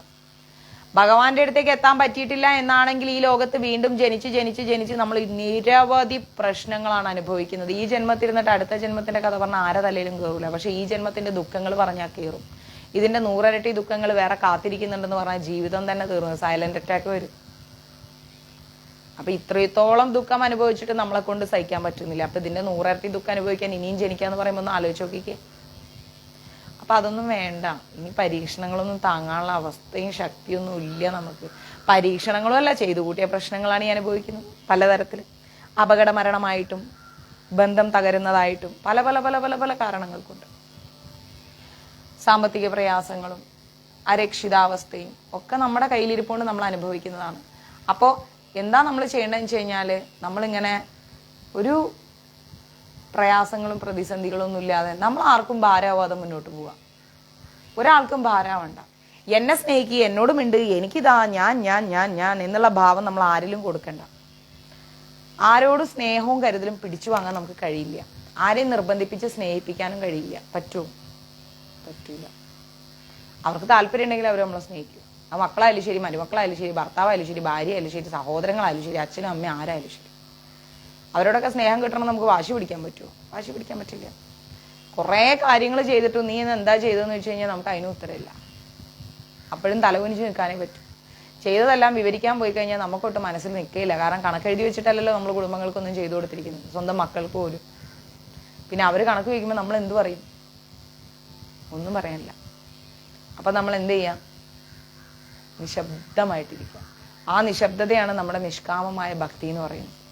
നമുക്ക് വേണ്ടി സംസാരിക്കാൻ ഇന്നല്ലെങ്കിൽ നാളെ കൃഷ്ണൻ വരുമെന്നേ, ഉറപ്പായിട്ടും വരും. അദ്ദേഹം അങ്ങനെ മനസാക്ഷി ഇല്ലാത്ത ഒരാളല്ല. അദ്ദേഹം വന്നിരിക്കും. നമ്മൾ കരയുമ്പോൾ ഹൃദയം പെടയുന്നുണ്ട് കൃഷ്ണന്. അത് നമ്മൾ ഓർക്കണം, ഉറപ്പായിട്ടും ഓർക്കണം. അങ്ങനെ ഹൃദയത്തിന്റെ പെടച്ചിലുള്ള കൃഷ്ണൻ നമ്മളുടെ അടുത്ത് വരാതിരിക്കും തോന്നുന്നുണ്ടോ? ഉറപ്പായിട്ടും വരും. ഓക്കെ. കൃഷ്ണാവബോധ പ്രവർത്തനങ്ങൾ എങ്ങനെ ആത്യന്തികമായി ആധ്യാത്മിക ലക്ഷ്യത്തിലേക്ക് എത്തിക്കുന്നു എന്നുള്ളതാണ് നമ്മൾ ഇനി പഠിക്കാൻ പോകുന്നത്. കൃഷ്ണാവബോധത്തിൽ പ്രവർത്തികൾ പലതുണ്ട്. കൃഷ്ണാവബോധം പ്രാക്ടീസ് ചെയ്യുമ്പോൾ ഒരുപാട് പ്രവർത്തികളുണ്ട്. അതേപ്പറ്റി നമുക്ക് ഇനി മുന്നോട്ട് കുറച്ച് അധ്യായങ്ങളുണ്ട്, അതിലും വരും കേട്ടോ. ഇവിടെ കൃഷ്ണാവബോധ തത്വത്തെക്കുറിച്ചാണ് നമ്മൾ പഠിക്കുന്നത്. കൃഷ്ണാവബോധത്തെക്കുറിച്ചല്ല, കൃഷ്ണാവബോധ തത്വം, അതേക്കുറിച്ചാണ് നമ്മൾ പഠിക്കുന്നത്. എന്താ കൃഷ്ണാവബോധ തത്വം എന്ന് പറഞ്ഞു കഴിഞ്ഞാൽ, ഭൗതിക മാലിന്യങ്ങളിൽ അകപ്പെട്ട ബദ്ധ ജീവാത്മാവ്, അതായത് ഈ ഭൗതിക ലോകത്ത്, ഈ ലോകത്ത് ഒരുപാട് കാര്യങ്ങളുണ്ട് അല്ലെ. ഭൗതികമായിരിക്കുന്ന ഒത്തിരി മാലിന്യങ്ങളുണ്ട്. ഈ മാലിന്യത്തിലൊക്കെ നമ്മൾ പെട്ടുപോയി കഴിഞ്ഞാൽ നമ്മളെന്ന് പറഞ്ഞാൽ നമ്മുടെ ഈ ജീവാത്മാവ് പെട്ടുപോയി കഴിഞ്ഞാൽ ഭൗതിക മാലിന്യങ്ങളിൽ അകപ്പെട്ട ബദ്ധജീവാത്മാവ് ഭൗതികമായ ചുറ്റുപാടിൽ തന്നെ പ്രവർത്തിക്കുമെന്നതിൽ സംശയമില്ല. ഇപ്പൊ മദ്യപിക്കുന്ന ഒരു വ്യക്തി ഭൗതിക ലോകത്ത് അകപ്പെട്ടു പോയൊരു ബദ്ധാത്മാവാണ്. അയാൾക്ക് മദ്യം കിട്ടണം എന്നുള്ള ആ സമയം വന്നു കഴിഞ്ഞാൽ ഒരു തരം പ്രാന്താണ്. കിട്ടിയേ പറ്റൂ, കിട്ടാണ്ട് പറ്റൂല. ആ ജീവാത്മാവ് ഇതിൽ പെട്ടുപോയി. അപ്പോ വിളിക്കുന്ന ഒരു മിനിറ്റ്, ഇതിൽ പെട്ടുപോയി, പിന്നെ പറഞ്ഞിട്ട് കാര്യമില്ല. ഇനി അവരെ മദ്യത്തിൽ നിന്ന് പിന്തിരിപ്പിക്കാൻ കഴിയില്ല. അവരോട് ഈശ്വരനെ കുറിച്ച് സംസാരിച്ചു കഴിഞ്ഞാൽ ഏത് ഈശ്വരനെ, ഏത് കൃഷ്ണൻ, നിങ്ങളേതോ പ്രതിമയ്ക്ക് മുമ്പിൽ കുറച്ച് ഭക്ഷണം കൊണ്ടുവച്ചിട്ട് അത് നടക്കും ഇത് നടക്കും പറഞ്ഞാൽ നിങ്ങൾക്ക് വേറെ ജോലിയില്ലേന്ന് ചോദിക്കും. അമ്പലത്തെ കുറിച്ച് പറഞ്ഞാൽ പറവോ പിന്നെ വേറെ ജോലിയൊന്നുമില്ല, ആ പൂജാരി കാശുണ്ടാക്കാൻ കാണിച്ചു കൂട്ടുന്ന ഓരോ വേലത്തരങ്ങൾ, ഇതായിരിക്കും പറയാം. കൃഷ്ണനെ കുറിച്ച് പറഞ്ഞ്, ഗുരുവായൂരപ്പനെ കുറിച്ച് പറഞ്ഞ്, ജപത്തെ കുറിച്ച് പറഞ്ഞാൽ പറയാം വേറെ പണിയൊന്നുമില്ല, ഇതായിരിക്കും അവർ പറയാം. കാരണം അവർ ബദ്ധജീവാത്മാവാണ്. അവരെ പോയിട്ട് നമ്മൾ ഇട്ടിട്ട് വട്ടാക്കിയിട്ടും അവരോട് പറഞ്ഞ് മനസ്സിലാക്കാൻ ശ്രമിച്ചിട്ട് കാര്യമില്ല, അവർക്ക് മനസ്സിലാവില്ല. കുറേ ജന്മങ്ങൾ എടുക്കും അവർക്ക് മനസ്സിലാവാൻ. ഇന്ന് ആർമാദിക്കലൊക്കെ ഇച്ചിരി കഴിഞ്ഞാൽ നിൽക്കും, ഉറപ്പായിട്ട് നിൽക്കും. അവരിങ്ങനെ മരണക്കിടക്കെ കിടന്ന് ചിന്തിക്കും, ഞാൻ എന്തിനാ എൻ്റെ ജീവിതത്തിലെ സമയം കളഞ്ഞു എന്ന്. എല്ലാ കുടിയന്മാരും ചിന്തിക്കും, ഒരാളില്ലാതെ ചിന്തിക്കും. ഇന്ന് 2 കൈയും 2 കാലും ഉണ്ടാകുമ്പോൾ കൃഷ്ണനെ കുറിച്ച് പറഞ്ഞാലും മനസ്സിലാവില്ല, സ്വന്തം ഭാര്യയെ കുറിച്ച് പറഞ്ഞാലും മനസ്സിലാവില്ല, ആരെ കുറിച്ച് പറഞ്ഞാലും മനസ്സിലാവില്ല. പക്ഷെ ഇതൊക്കെ ഒന്ന് തളരട്ടെ. അപ്പൊ 4 കാലിൽ ആടിയ ആട്ടവും ഡിസ്കോ ഡാൻസൊക്കെ ഒന്ന് കാണാം, അന്ന് കാണാം. ആ ദിവസത്തിന് വേണ്ടിയിട്ട് മിണ്ടാണ്ടിരിക്കുക, അത്രയും ഞാൻ പറയും. ആ ദിവസത്തിന് വേണ്ടിയിട്ട് മിണ്ടാതിരിക്കുക. അപ്പൊ നമ്മൾ ചോദിക്കണം ഇപ്പൊ എന്തായി എന്ന് ചോദിക്കണം. ഇപ്പൊ നിങ്ങളുടെ കൂടെ കുടിച്ച കൂട്ടുകാരെവിടെ? വരും കുടിയന്മാരെല്ലാം കൂടെ ചത്തു കഴിഞ്ഞ ഒരു റീത്ത് വെക്കാൻ അത്രയും ഉണ്ടാവും. ആ ദുഃഖം മാറ്റാൻ അവർ അടുത്ത ബോട്ടിൽ പൊട്ടിക്കും, ആ പേരും പറഞ്ഞിട്ട് വെള്ളടിക്കാൻ. അതിന്റെ അടുത്ത ദിവസം ആയി കഴിഞ്ഞാലോ ഒരു ചെറിയ മിസ്സിങ്, അവൻ ഉണ്ടായിരുന്നെങ്കിൽ. അപ്പൊ കുടിച്ചു കഴിഞ്ഞാൽ അങ്ങോട്ട് കേറൂല, അവർക്ക് മനസ്സിന്റെ വികാരങ്ങളെ നിയന്ത്രിക്കാൻ പറ്റില്ല. അപ്പൊ ഒരു കുപ്പിയും കൂടെ പൊട്ടിക്കും. 2 കുപ്പി പൊട്ടിച്ച് ബോധം പോയി വീട്ടിൽ ചെന്ന് കഴിഞ്ഞാല് മരിച്ചവന്റെ പേര് ചൊല്ലിയിട്ട് എടാ കൂട്ടുകാരാ നീ അങ്ങനെടാ ഇങ്ങനെടാ എന്ന് 4 വർത്താനം പറഞ്ഞ് ഇയാളം കിടന്നുറങ്ങും. പക്ഷെ ഇയാളുടെ ഇന്റേണൽ ഓർഗൻസ് എല്ലാം അടിച്ചുകൊണ്ട് പോവാണ്. കിഡ്നിയും അതും ഇതൊക്കെ പോയി. പുള്ളി അറിയുന്നില്ല പുള്ളിയുടെ ലെവല് പോകുന്നത്. അതും കഴിഞ്ഞ് 3-ാമത്തെ ദിവസമായി കഴിഞ്ഞാൽ അതൊക്കെ മറന്ന് ചത്തവന്റെ കഥ കഴിഞ്ഞു. ഇനി 16 അടിയന്തരത്തിന് ഉണ്ണാൻ പോകണ്ടാ, നമുക്ക് പോയി ഉണ്ടിട്ട് വരാടാ എന്നും പറഞ്ഞോണ്ട് വീണ്ടും പോയി ഒരു അരയിലൊരു കുപ്പിയൊക്കെ മേടിച്ച് ഒന്ന് ഉണ്ട്. അവിടെ പോയിട്ട് കുറച്ച് പണിയൊക്കെ എടുത്ത് 4 ഡയലോഗ് അടിച്ച് പിന്നെ വെള്ളം അടിച്ച് കഴിയുമ്പോഴത്തേക്ക് ആ മരിച്ച ആളുടെ മക്കളെയൊക്കെ ചേർത്ത് പിടിച്ച് ഭാര്യയൊക്കെ ചേർത്ത് പിടിച്ച് മാമനുണ്ട്ര അച്ചാച്ചനുണ്ട്ര എന്നൊക്കെ പറഞ്ഞിട്ട് അങ്ങോട്ട് തലയിൽ കയറ്റി വെച്ച് പിന്നെ 1-ാം വാർഷികത്തിനായിരിക്കും അവരെ കാണുക. അതുവരെ 4 കാലിൽ ആടിക്കൊണ്ട് നടക്കും. ചിലപ്പോൾ 1-ാം വാർഷികത്തിന് പുള്ളിയുടെ എന്താ പറയുക അടിയന്തരം ആഘോഷിക്കുകയായിരിക്കും. ഇതാണ് മദ്യം കൊണ്ട് സംഭവിക്കുന്നത്. ഇങ്ങനെയുള്ള വ്യക്തികളൊക്കെ എന്താ പറയുക ബദ്ധജീവാത്മാക്കളാണ്. ഇവരെ കൊണ്ടൊന്നും ഒരു പ്രയോജനമില്ല ഈ ലോകത്തിന്, സമൂഹത്തിനും ഒരു കാര്യമില്ല. വേസ്റ്റ് ജന്മങ്ങളാണ്. ഭഗവാനെ അറിയില്ല, ഒന്നിനെ അറിയില്ല. ഈ ലോകം തന്നെ എന്താന്ന് അവർക്ക് അറിഞ്ഞൂടാ. അവരുടെ ലോകം ബീവറേജ് ആണ്. സത്യം. ഇപ്പൊ കുപ്പി ഇല്ലാത്ത ഒരു ആഘോഷവും ഇല്ല. ആഘോഷം വേണേ കുപ്പി വേണം. ഈ കുപ്പിക്കകത്തിരിക്കണം എന്താന്ന് വെച്ച് കഴിഞ്ഞാലോ അതും അറിയാൻ പാടില്ല. കുപ്പി ഉണ്ടെങ്കിലേ കുറച്ച് സ്നേഹം വരും, കുറച്ച് കരുതൽ വരും. ചിലർക്ക് ഭരണിയായിരിക്കും കുപ്പി അങ്ങോട്ട് എത്തിക്കഴിഞ്ഞാൽ ഭരണിപ്പാട്ട് അങ്ങോട്ട് തുടങ്ങും. പക്ഷെ ഇവരറിയുന്നില്ല ഇവരുടെ നാവ് കൊണ്ട് ഇവർ ചെയ്തു കൂട്ടുന്ന പ്രയാസങ്ങൾ അനുഭവിക്കാൻ ഒരു ദിവസം ഇവരെ കാത്തിരിക്കുന്നുണ്ട് എന്നുള്ളത് അറിയുന്നേയില്ല. അങ്ങനെ തീരും അവരുടെ ജന്മം. നമ്മുടെ കണ്ണിന്റെ മുമ്പിലാണ് അവരുടെ ഭൗതിക ശരീരം കത്തിക്കുന്നത്. പക്ഷെ ആ ആത്മാവ് വീണ്ടും ജന്മം എടുക്കുന്നത് ഒരു ജന്മം പറഞ്ഞു തീർത്ത എല്ലാ തെറികളും തിരിച്ചു കേൾക്കാൻ വേണ്ടിയിട്ടാണ്. ഡബിളായിട്ട് കേൾക്കണം. വെള്ളടിച്ചു വന്ന് ഭാര്യ അങ്ങോട്ട് പൂരപ്പാട്ട് അങ്ങോട്ട് പാടും, ഭാര്യനെയും മക്കളെയൊക്കെ. ചില മാതാജിമാരോടേക്കും ഈ കൂട്ടി എൻ്റെ തന്നെയാണോ നിനക്ക് ഉറപ്പുണ്ടോന്നു അങ്ങനെ ചോദിക്കുന്ന ആൾക്കാരുണ്ട്. നമ്മുടെ കുടുംബത്തിലുള്ള മാതാജിമാരോടത്ത് പലരും അവരെ ഭർത്താക്കന്മാർ അങ്ങനെ ചോദിക്കാറുണ്ട്. അവരെന്നെ വിളിച്ച് വിഷമം പറയാറുണ്ട്. മാതാജി ഇന്നലെ 4 കാലിൽ എഴിഞ്ഞ് വന്നിട്ട് എന്നോട് ചോദിക്കുക ഈ കൊച്ചിന്റെ തന്ത ആരാണ്. എന്തോ ഒരു സങ്കടം എൻ്റെ ഉള്ളിലുണ്ടാവും മാതാജി എന്ന് ചോദിക്കുന്ന മാതാജിമാരുണ്ട് നമ്മുടെ കുടുംബത്തിൽ. അപ്പോൾ ഇതൊക്കെ ഒരു ആവേശത്തിന് കുപ്പിയുടെ എന്താ പറയാ ബ്രാൻഡിനനുസരിച്ച് ചോദിക്കുന്ന വാക്കുകളാണ്. പക്ഷെ ഇതൊക്കെ അങ്ങോട്ട് കഴിയട്ടെ. ഇന്നൊരു ജന്മം കൊണ്ട് എടുക്കുമ്പോണ്ടല്ലോ ഈ പറഞ്ഞ തെറികളുടെ എല്ലാം ഡബിളായിട്ട് അങ്ങോട്ട് അനുഭവിക്കും. കണ്ണീരൊഴുക്കും. കണ്ണിന്ന് കണ്ണീരായിരിക്കില്ലേ വരും, ചോര വരുന്ന തരത്തിലുള്ള ജന്മം ഭഗവാൻ കൊടുക്കും. നരകിക്കാന്ന് പറഞ്ഞാൽ നരകിക്കന്നെ ചെയ്യും. മരണം ഒരു മോക്ഷമാണ്. ആ മരണത്തിന് പോലും വേണ്ടാണ്ട് കിടന്ന് നരകിക്കും. മനസ്സിലായില്ലേ? അപ്പൊ കഴിയുന്നതും നാവ് കൊണ്ട് ഒരു തെറ്റും ചെയ്യരുത്, ഒരു തെറ്റും ചെയ്യരുത്. മര്യാദയ്ക്ക് നമ്മളുണ്ടോ ഇല്ലേന്ന് പോലും അറിയാതെ നമ്മൾ ഒരാൾക്ക് ഭാരമാവാതെ ജീവിച്ചങ്ങോട്ട് പോവുക. ഒരു ബദ്ധജീവാത്മാവായിട്ട് ഈ ഭൂമിയിൽ നമ്മൾ കിടക്കണ്ട. നമ്മൾക്ക് എന്ത് കർമ്മമാണോ പറഞ്ഞിട്ടിരിക്കുന്നത് ആ കർമ്മം ചെയ്ത് മിണ്ടാതിരിക്കുക, അത്രേ ഉള്ളൂ. എന്നാൽ അത്തരത്തിലുള്ള ഒരു പരിതസ്ഥിതിയിൽ നിന്ന് പുറത്തു വന്നേ തീരൂ, അല്ലെ? ഇവിടെ പറയുന്നുണ്ട് അങ്ങനെയുള്ള ഒരു വല്ലാത്ത വൃത്തികെട്ട അവസ്ഥയിൽ നിന്ന് മനുഷ്യ ജീവാത്മാക്കൾ പുറത്തു വരണം. ബദ്ധജീവാത്മാവിന് ഈ ഭൗതിക അന്തരീക്ഷത്തിൽ നിന്ന് വിട്ടുമാറാനുള്ള പ്രക്രിയയാണ് കൃഷ്ണാവബോധം. ഒരു ബദ്ധമായിട്ട് കിടക്കുന്ന ഒരു ജീവാത്മാവിന് കൃഷ്ണാവബോധത്തെക്കുറിച്ച് എന്തെങ്കിലും ഒരു അറിവ് എവിടെങ്കിലും കിട്ടിയാൽ ആ വ്യക്തി നന്നാവും. ഈ ഭൗതിക ലോകത്തിന്റെ പിടിയിൽ നിന്ന് അദ്ദേഹം പുറത്തു വരും. അല്ലാത്ത പക്ഷം വരൂല, ബീവറേജിന്റെ പിടിയിൽ കിടക്കും. ക്ഷീരോത്പന്നങ്ങളുടെ അമിത ഉപയോഗത്താൽ കുടൽ രോഗം ബാധിച്ച ഒരാൾക്ക് പാലിൽ നിന്നുള്ള മറ്റൊരു ഉൽപ്പന്നം തൈര് ഔഷധമായി തീരുന്നു, അല്ലെ? കുറെ പാല് കുടിച്ചു കഴിഞ്ഞാൽ വയറിന് കംപ്ലൈന്റ് വരും. അപ്പൊ ആ കംപ്ലൈന്റ് മാറ്റാൻ പാലിന്റെ അകത്ത് തന്നെ വേറൊരു ഉൽപ്പന്നം എടുക്കും, തൈര്. ആ തൈര് അവരുടെ വയറിന്റെ കംപ്ലൈന്റ് മാറ്റും. ഭൗതികതയിൽ മുഴുകിയ ബദ്ധനായിരിക്കുന്ന ഒരാത്മാവിന് ഇവിടെ ഗീത സൂചിപ്പിച്ചിട്ടുള്ളത് പോലെ കൃഷ്ണാവബോധമാണ് പ്രത്യൗഷധം. ഈ ഭൗതിക ലോകത്ത് അങ്ങനെ കിടക്കുന്ന ഒരു ബദ്ധാത്മാവിന് ഗീത നല്ലൊരു ഔഷധമാണ്. പക്ഷെ അവരെ തലയിൽ കയറൂല. കേറിക്കഴിഞ്ഞാൽ ഇവിടെ എന്താ പറയുന്നത്?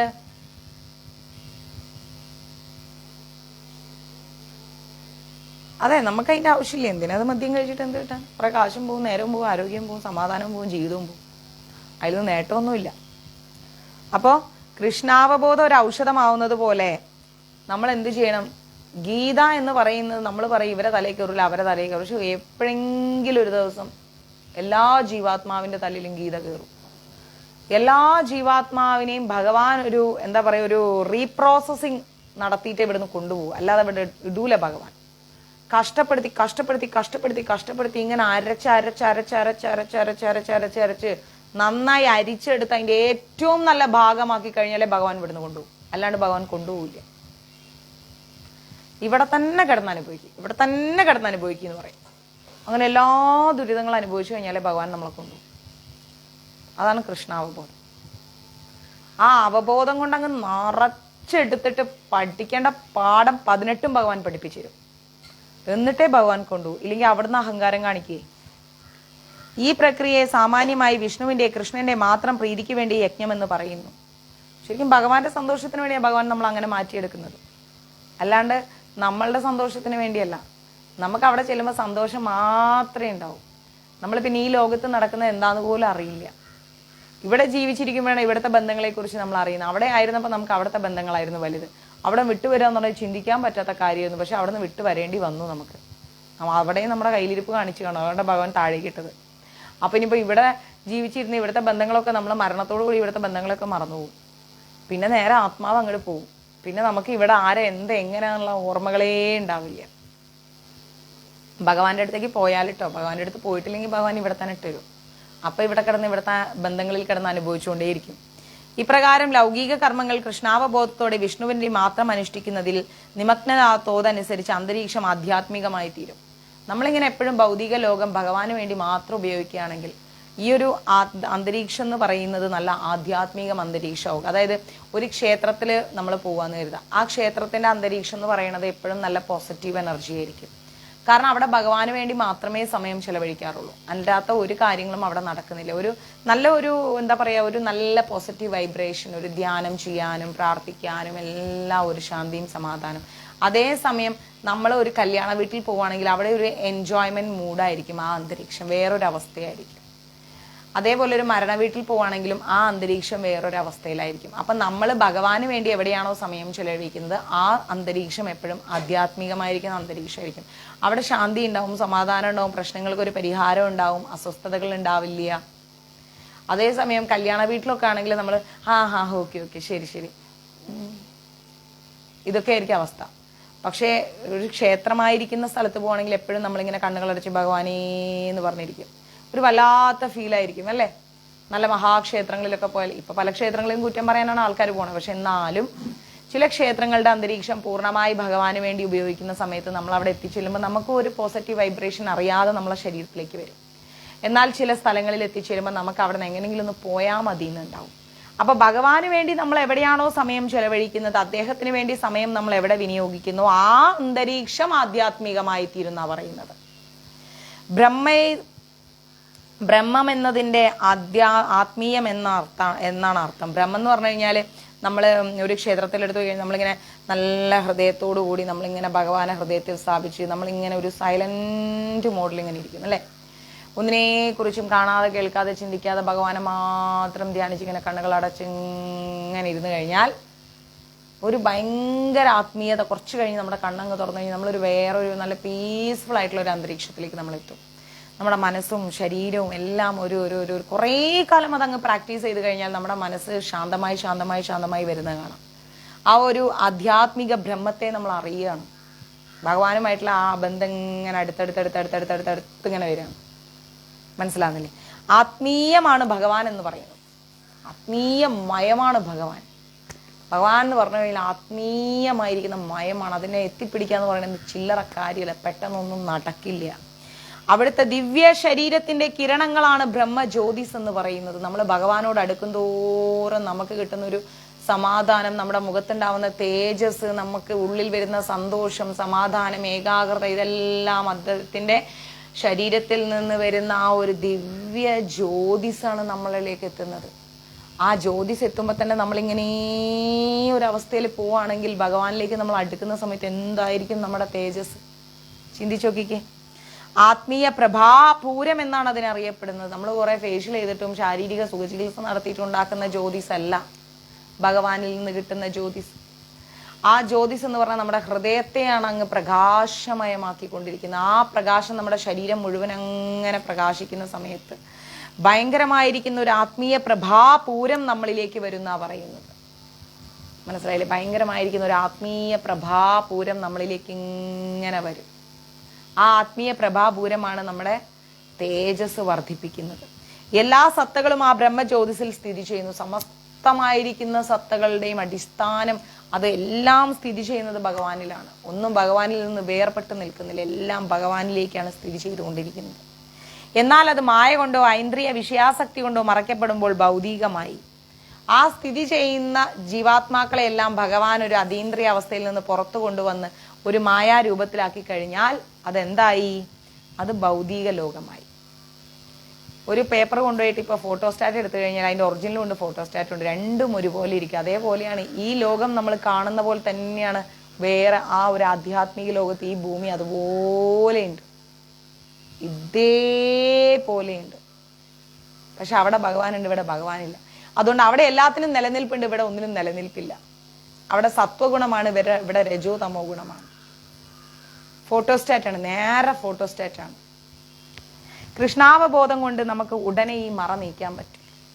നമ്മളിലേക്ക് കൃഷ്ണാവബോധം അങ്ങനെ നിറഞ്ഞ് നിറഞ്ഞ് നിറഞ്ഞ് നിറഞ്ഞ് വരുമ്പോൾ നമ്മളെ ക്ലോസ് ചെയ്ത് വെച്ചിരിക്കുന്ന ഈ ഒരു മറ നമുക്ക് അങ്ങോട്ട് മാറ്റാൻ പറ്റും. ഭഗവാനോട് നമുക്ക് അങ്ങോട്ട് അടുക്കാൻ പറ്റും.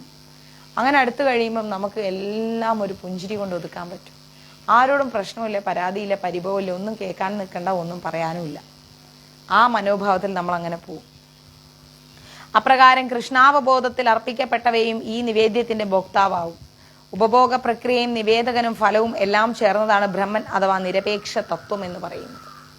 ഭഗവാൻ എല്ലാം സ്വീകരിക്കും ചെയ്യും. എന്താ പറയുന്നത്? ഭഗവാൻ എല്ലാം സ്വീകരിക്കുകയും ചെയ്യും. ഉപഭോഗ പ്രക്രിയയും നിവേദകനും ഫലവും എല്ലാം ചേർന്നതാണ്. ഭഗവാന് കൊടുക്കാനും പറ്റും, വാങ്ങാനും പറ്റും, ഉണ്ടാക്കാനും പറ്റും, ഇല്ലാണ്ടാക്കാനും പറ്റും, എല്ലാം ഭഗവാന് സാധിക്കും.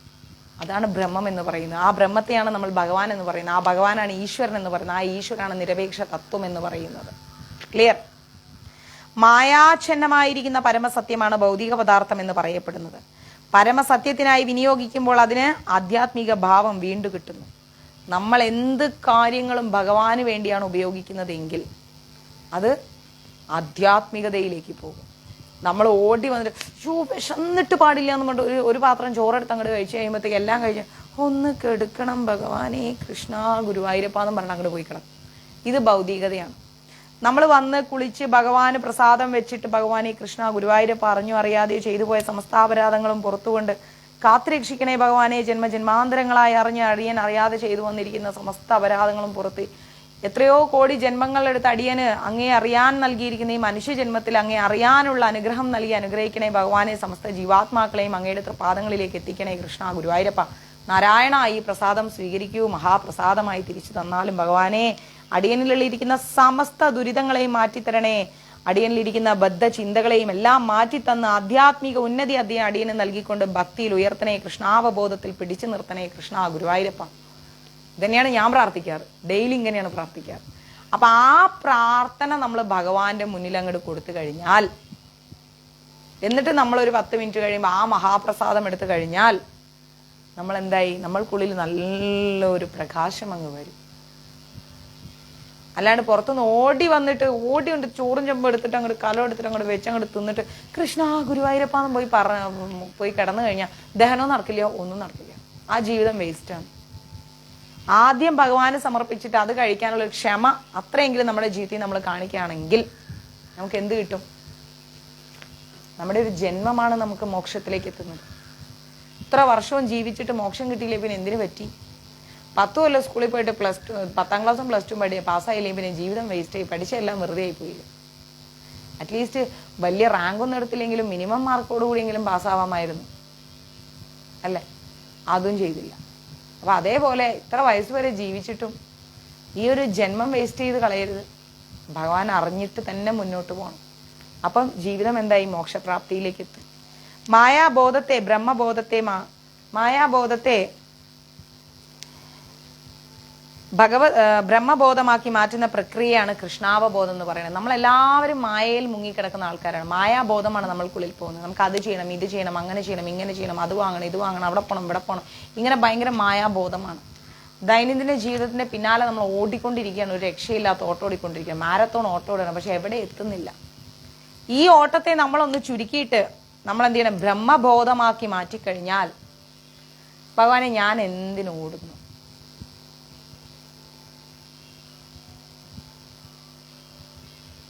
ഭഗവാനെ നിവേദ്യം വെച്ചോളൂ. ആ പാത്രങ്ങളൊന്നും തൊടരുത്, ആ കത്തി തൊടരുത്, പാത്രം കഴുകുന്ന സ്ക്രബ് തൊടരുത്, ഒന്നും തൊടരുത്. എല്ലാം സെപ്പറേറ്റ് വാങ്ങിയിട്ട് ഭഗവാൻ ഡെയിലി ഒരു പഴം വെക്കുന്നേ. എന്തിനാ ഉണ്ടാക്കി വെക്കണ ആ വീട്ടിൽ? നോൺ വെക്കുന്ന വീട്ടിൽ ഡെയിലി കടയിൽ നിന്ന് ഒരു പഴം മേടിച്ചുകൊണ്ടിരിക്കും. എന്നിട്ട് ആ പഴം ഭഗവാൻ വയ്ക്കും, എന്നിട്ട് അത് കഴിക്കും. അപ്പോൾ ആ ഒരു മായാബോധത്തെ നമ്മൾ എന്ത് ചെയ്യണം? ഒരു ബ്രഹ്മബോധമാക്കി മാറ്റണം. ഇതിനെയാണ് കൃഷ്ണാവബോധം എന്ന് പറയുന്നത്. ഭഗവാനെ അറിഞ്ഞ് നമ്മൾ മുന്നോട്ട് പോകുന്ന സമയത്ത് അത് ബ്രഹ്മബോധമായി. ആ ബ്രഹ്മബോധമാണ് കൃഷ്ണാവബോധം എന്ന് പറയുന്നത്. അതിൽ പൂർണ്ണമായി മുഴുകിയ മനസ്സിന്റെ അവസ്ഥയാണ് സമാധി എന്ന് പറയുന്നത്.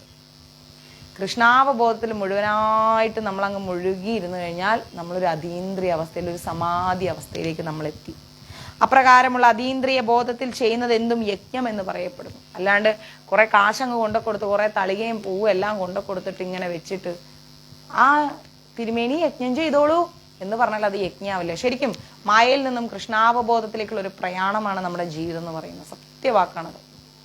അപ്പൊ തിരുമേനി പോയിട്ട് യജ്ഞം ചെയ്യാൻ വന്നു കഴിഞ്ഞാൽ അതല്ല യജ്ഞം എന്ന് പറയുന്നത്. യജ്ഞം എന്ന് പറഞ്ഞാൽ സ്വയം നമ്മളൊരു യജ്ഞമായി മാറണം.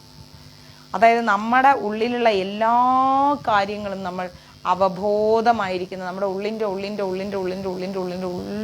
ഉള്ളിൽ കിടക്കുന്ന എല്ലാ ചിന്തകളെയും നമ്മൾ പുറത്തെടുത്ത് ഇന്നലെ വരെ ആയിരുന്ന നമ്മളിൽ നിന്ന് നമുക്കൊരു മാറ്റം. ആര് കണ്ടാലേ ഇവനെന്തോ പറ്റിയിട്ടുണ്ടല്ലോ എന്ന് കരുതി മൺചിത്രത്താഴിലും പപ്പുചേട്ടൻ ചെവിക്കാത്ത ചെമ്പരത്തിപ്പൂ വെച്ച പോലെ നടക്കരുത്. അതൊന്നും അല്ലാണ്ട് നല്ല നിലയ്ക്കാണല്ലോ ജീവിച്ചപ്പോൾ, നല്ല രീതിയിലാണല്ലോ. അപ്പോൾ പഴയ പോലെ ആരെങ്കിലും എന്തെങ്കിലും പറഞ്ഞാലും വേറെ തിരിച്ചൊന്നും പറയൊന്നുമില്ല, എല്ലാം നല്ല ക്ഷമയാണ് എന്ന് നമ്മൾ നാവിനെ കൊണ്ട് തിരുത്തി പറയിപ്പിക്കുന്ന രീതിയിൽ നമ്മൾ ജീവിച്ച് കാണിച്ചു കൊടുക്കണം. മനസ്സിലായി? അങ്ങനെ ജീവിച്ച് കാണിച്ചു കൊടുക്കുന്ന വ്യക്തികളിലെ കൃഷ്ണാവബോധമുള്ളൂ. അല്ലാത്തവരിൽ കൃഷ്ണാവബോധം ഇല്ലെന്നേ, വേസ്റ്റാണ് അവരുടെ ജീവിതം. അവബോധത്തിന്റെ ആ ആധ്യാത്മിക നിലയിൽ യജ്ഞകർത്താവും യജ്ഞദ്രവ്യവും അതിന്റെ ഭുക്തിയും യജ്ഞത്തിന്റെ യജമാനനും യജ്ഞഫലവും എല്ലാം നിരപേക്ഷ തത്വത്തിൽ പരബ്രഹ്മത്തിന്റെ ഏകഭാവം കൈക്കൊള്ളുന്നു. ഇതാണ് കൃഷ്ണാവബോധത്തിന്റെ രീതി. ഭഗവാനെ അങ്ങ് അറിഞ്ഞറിഞ്ഞറിഞ്ഞറിഞ്ഞറിഞ്ഞറിഞ്ഞറിഞ്ഞ് ഇങ്ങനെ വന്നു കഴിയുമ്പം യജ്ഞകർത്താവ്, അതായത് യജ്ഞം ചെയ്യുന്ന വ്യക്തി, നമ്മുടെ ജീവിതം തന്നെയാണ് ഇവിടെ യജ്ഞമായിട്ട് നമ്മൾ കൊടുക്കുന്നത് അല്ലേ? ആ യജ്ഞം ചെയ്യുന്ന വ്യക്തിയും യജ്ഞദ്രവ്യം എന്ന് പറയുന്നത് എന്താണ്? നമ്മുടെ ചിന്ത, വാക്ക്, പ്രവൃത്തി, നന്മ എല്ലാം യജ്ഞദ്രവ്യമാണ്.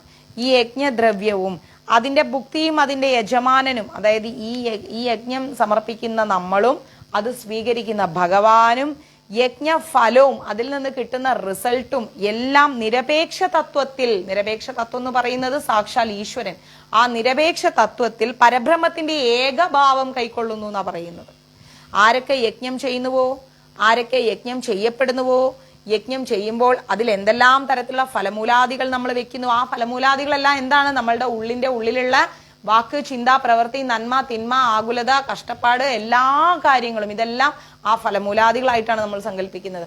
ഈ ഫലമൂലാദികൾ അങ്ങനെ സമസ്ത കാര്യങ്ങളും ഏകഭാവം കൈക്കൊള്ളുകയാണ്, നിരപേക്ഷ തത്വത്തിന്റെ ഭാവം കൈക്കൊള്ളാണ്, ഭഗവാന്റെ സാത്വിക ഭാവം കൈക്കൊള്ളാണ്.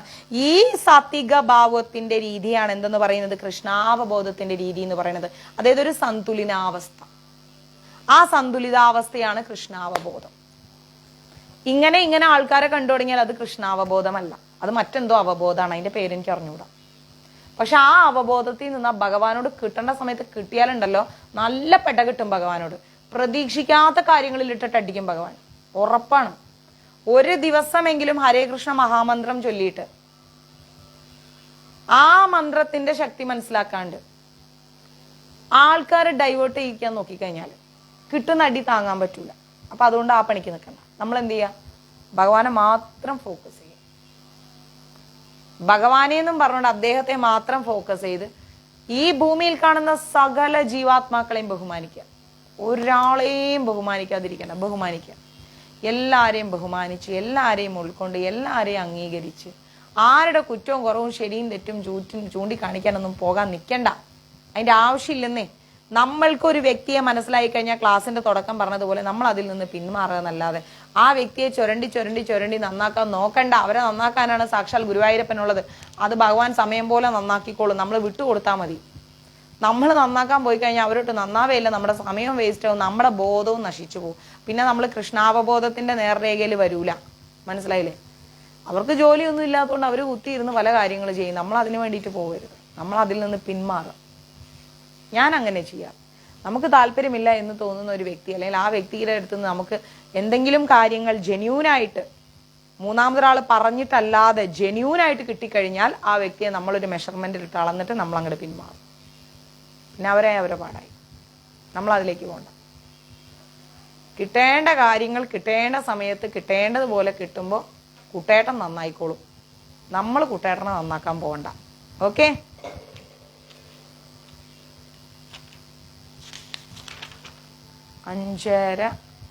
അഞ്ചേ കാലായി. അപ്പോൾ ബാക്കി നമുക്ക് രാത്രി എടുക്കാം. 24 ശ്ലോകം കഴിഞ്ഞു. ഞാൻ പോയി കുളിച്ചിട്ട് പൂജ ചെയ്യാൻ നോക്കട്ടെ. 6 മണി 6:30 ആകുമ്പോൾ പൂജ ചെയ്യുന്നു. കുളിക്കാനുള്ള സമയമുള്ളൂ ഇനി. അപ്പം ഇന്നത്തെ ക്ലാസ് ഇഷ്ടപ്പെട്ടോ? കുറച്ച് എടുത്ത് വരുമ്പോൾ നമ്മുടെ മൈൻഡിൽ ഇങ്ങനെ നിൽക്കും. കുറേ എടുത്ത് പോയാലും മൈൻഡിലും നിൽക്കില്ല, ബോറടിക്കും, നിങ്ങൾക്ക് ക്ഷീണാവും, ഉറക്കം വരും, സന്ധ്യ ആവാറായി, വീട്ടിൽ ജോലി ഉണ്ടാവും. ഓക്കെ? അപ്പോൾ നമുക്ക് അടുത്ത ക്ലാസ്സിൽ കാണാം. അന്നദാനം കൊടുക്കാൻ പോകാനുണ്ട്. അത് കൊടുത്ത് വന്നിട്ട് സമയമുണ്ടെങ്കിൽ ഉറപ്പായിട്ടും ക്ലാസ് എടുക്കും. ഓക്കെ? ഹരേ കൃഷ്ണ. സർവം കൃഷ്ണാർപ്പണമസ്തു. പ്രഭുപാദ് കി ജയ്, ഗുരു മഹാരാജ് കി ജയ്, രാധാ പവന പ്രദേശം കി ജയ്. എല്ലാവർക്കും നന്മയുണ്ടാവട്ടെ. ലോകാ സമസ്ത സുഖിനോ ഭവന്തു. Hare Krishna. Thank you Sudeep, thank you Lali Mataji, thank you Sreekumari Mataji. നമുക്ക് ഓരോരോ ടോപ്പിക്ക് കിട്ടിയാൽ മതി അല്ലേ? കുറേ കിട്ടണ്ട. എനിക്കിങ്ങനെ ഗീതയുടെ രീതിയിൽ പറഞ്ഞു പോയാൽ നമുക്കൊന്നും മനസ്സിലാവില്ല. ഗീതയെ നമ്മൾ നമ്മുടെ ജീവിതവുമായി ബന്ധപ്പെടുത്തി കഴിഞ്ഞാൽ നമുക്ക് മനസ്സിലാവും. അങ്ങനെ മനസ്സിലാക്കിയാൽ അത് നമ്മൾ ഗീത ഉൾക്കൊണ്ട പോലെയായി. അതർവൈസ് ഗീത ഉൾക്കൊണ്ട പോലെ ആവില്ല, അത് ബുദ്ധിമുട്ടാണ്. ഓക്കെ? കാണാം, അന്നദാനത്തിൽ കാണാം. കുറച്ച് ഇട്ടാവട്ട ചുറ്റിപ്പണികളൊക്കെ തീർക്കട്ടെ. അത് തീർത്തിട്ട് അന്നദാനത്തിൽ കാണാം. ഓക്കെ? ഹരേ കൃഷ്ണ. പിന്നെ സഹസ്രനാമത്തിൻ്റെ സെറ്റ് ആവശ്യമുള്ളവർ ഇനിയും വൈകിട്ടില്ല എങ്കിൽ നേരെ മെസ്സേജ് ഇട്ട് വെച്ചോളൂ, പെട്ടെന്ന് ഇട്ടു. സഹസ്രനാമ പുസ്തകത്തിൻ്റെ സെറ്റിന് എനിക്ക് തോന്നുന്നു വിഷ്ണു സഹസ്രനാമം, ലളിതാ സഹസ്രനാമം എല്ലാം കൂടെ ചേർത്തിട്ട് 750-800 രൂപ വരും. 10 ബുക്ക് അങ്ങാണ്ട് ഉണ്ടാവും. ഒരു ബുക്കിന് 60, 70 ഇങ്ങനെ എടുക്കുന്നതാണ് നല്ലതല്ലേ? 60 രൂപയോളം വരുന്നുണ്ട് ഒരു ബുക്കിന്. അപ്പം ബുക്സ് 600-700 രൂപയോളം വരും. ബുക്സ് 10 ബുക്കോ 12-13 ബുക്കുണ്ട് സഹസ്രനാമത്തിൻ്റെത്. എല്ലാം കൂടെ ഒരു 750-800 രൂപയുടെ ഉള്ളിൽ പോസ്റ്റൽ ചാർജ് അടക്കം വരും. അപ്പോൾ സഹസ്രനാമ പുസ്തകം ആവശ്യമുള്ളവർ ഇനിയും വൈകണ്ട, വേഗം മെസ്സേജ് ഇട്ടോളൂ, ലേറ്റ് ആക്കണ്ട. കാരണം ഇവിടെയുള്ള സ്റ്റോക്ക് തീർന്നാൽ പിന്നെ വരാൻ കുറച്ച് ലേറ്റാവും. അതൊരു സെറ്റ് പുസ്തകങ്ങളാണ്.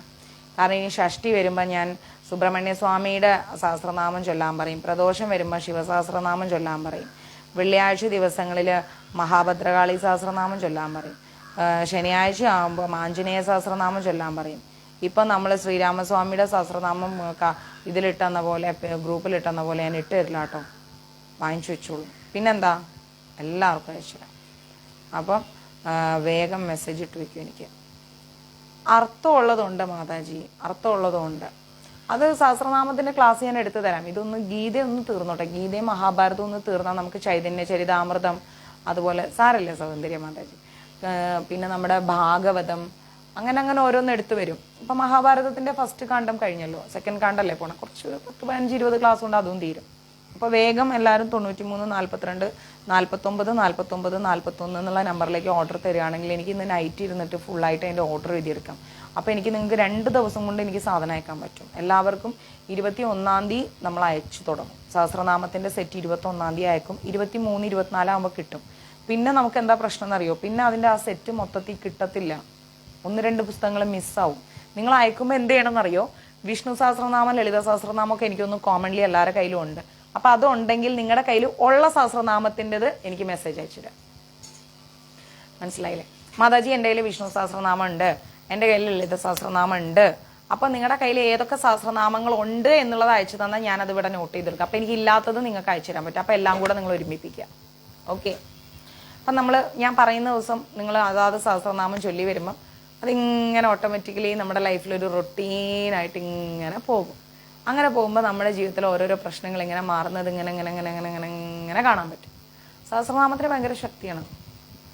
മനസ്സിലായില്ലേ? അത് മാതാജി എനിക്ക് മെസ്സേജ് ഇടൂ. ഏതാണ് വേണ്ടത്, അല്ലെങ്കിൽ നിങ്ങളുടെ കയ്യിൽ ഏതാണ് ഉള്ളത് എന്നുള്ളത് നിങ്ങൾ ഇട്ട് തന്നാൽ എനിക്ക് നിങ്ങളുടെ കയ്യിൽ ഇല്ലാത്തത് എനിക്ക് അയച്ചു തരാൻ പറ്റും. ഓക്കെ. ഒറ്റ സഹസ്രനാമവും നിങ്ങളുടെ കയ്യിൽ ഇല്ലെങ്കിലാണ് 700-800 രൂപയുടെ ഉള്ളിൽ വരിക. ഏതെങ്കിലുമൊക്കെ നിങ്ങളുടെ കയ്യിൽ ഉണ്ടെങ്കിൽ അതിൽ ഇനിയും റേറ്റ് കുറയും. 800ലേക്കൊന്നും പോണില്ല, ഒരു 700 രൂപയുടെ ഉള്ളിൽ പോസ്റ്റൽ ചാർജ് അടക്കാൻ വരും. ഓക്കെ. അപ്പം നമ്മളിങ്ങനെ കൃത്യമായിട്ട് നിങ്ങളോട് ഇന്ന ദിവസം ഇന്നത് ജപിക്കൂ, ഇന്ന് പ്രദോഷമാണ് ശിവസഹസ്രനാമം ജപിക്കൂ, ഇന്ന് ഷഷ്ടിയാണ് ഇത് ജപിക്കൂ, പിന്നെ പഠിക്കുന്ന കുട്ടികളുടെ സരസ്വതി സഹസ്രനാമം ജപിക്കൂ. അപ്പോൾ നമുക്ക് നവമിയൊക്കെ വരുമ്പോൾ ഇത് ജപിക്കൂ അത് ജപിക്കൂ, ഇങ്ങനെ ഓരോ ദിവസങ്ങൾ തിഥി അതൊക്കെ വെച്ച് നോക്കി പറയുന്ന സമയത്ത് എന്താണ്, നമുക്കത് കൃത്യമായിട്ട് പോകാൻ പറ്റും. എനിക്ക് വട്ടാണ് എന്ന് പറയുന്നു മാതാജി. പിന്നല്ലാതെ നമുക്കെല്ലാവർക്കും വട്ടാണ്. ഭഗവാനോടുള്ള ഒരു വല്ലാത്ത പ്രാന്ത് നമ്മളെ അങ്ങ് പിടികൂടിയിരിക്കുകയാണ്. മനസ്സിലായില്ലേ? വല്ലാത്തൊരു പ്രാന്ത്, ഈശ്വരനോടുള്ള ആ ഒരു വല്ലാത്ത പ്രാന്ത്. അതെല്ലാവർക്കും കിട്ടില്ല ആ പ്രാന്ത്. നമ്മൾ കുറച്ച് പേർക്കേ കിട്ടിയിട്ടുള്ളൂ ആ ഭ്രാന്ത്. ക്ലിയർ? ആ ഭ്രാന്ത് കിട്ടിയതുകൊണ്ടാണ് നമുക്ക് ചിരിക്കാൻ പറ്റുന്നത്, ഉറങ്ങാൻ പറ്റുന്നത്, ഒന്നുമില്ലെങ്കിലും ഒരു ബട്ടർഫ്ലൈ പോലെ ഇങ്ങനെ പറക്കാൻ പറ്റുന്നത്. പിന്നെ ആരോഗ്യം നോക്കിയിട്ട് ഇപ്പം എന്ത് ചെയ്യാൻ പറ്റും? ആവശ്യത്തിനുള്ള ആരോഗ്യമൊക്കെ നമ്മൾ നോക്കുന്നുണ്ട് എന്നങ്ങ് പറഞ്ഞോളൂ. ഞാൻ ആവശ്യത്തിനുള്ള ആരോഗ്യമൊക്കെ നോക്കുന്നുണ്ട്. ആരോഗ്യം നോക്കുന്നില്ല എന്ന് പറഞ്ഞാൽ എന്താ പറയാ, നമ്മൾ ശ്വസിക്കാതെ നടക്കുന്നില്ലല്ലോ, ഉണ്ടോ? കുളിക്കാതെ നടക്കുന്നില്ലല്ലോ, ഇല്ലല്ലോ. അപ്പിടാതെ നടക്കുന്നില്ലല്ലോ, അതൊക്കെ കൃത്യമായി ചെയ്യുന്നില്ലേ?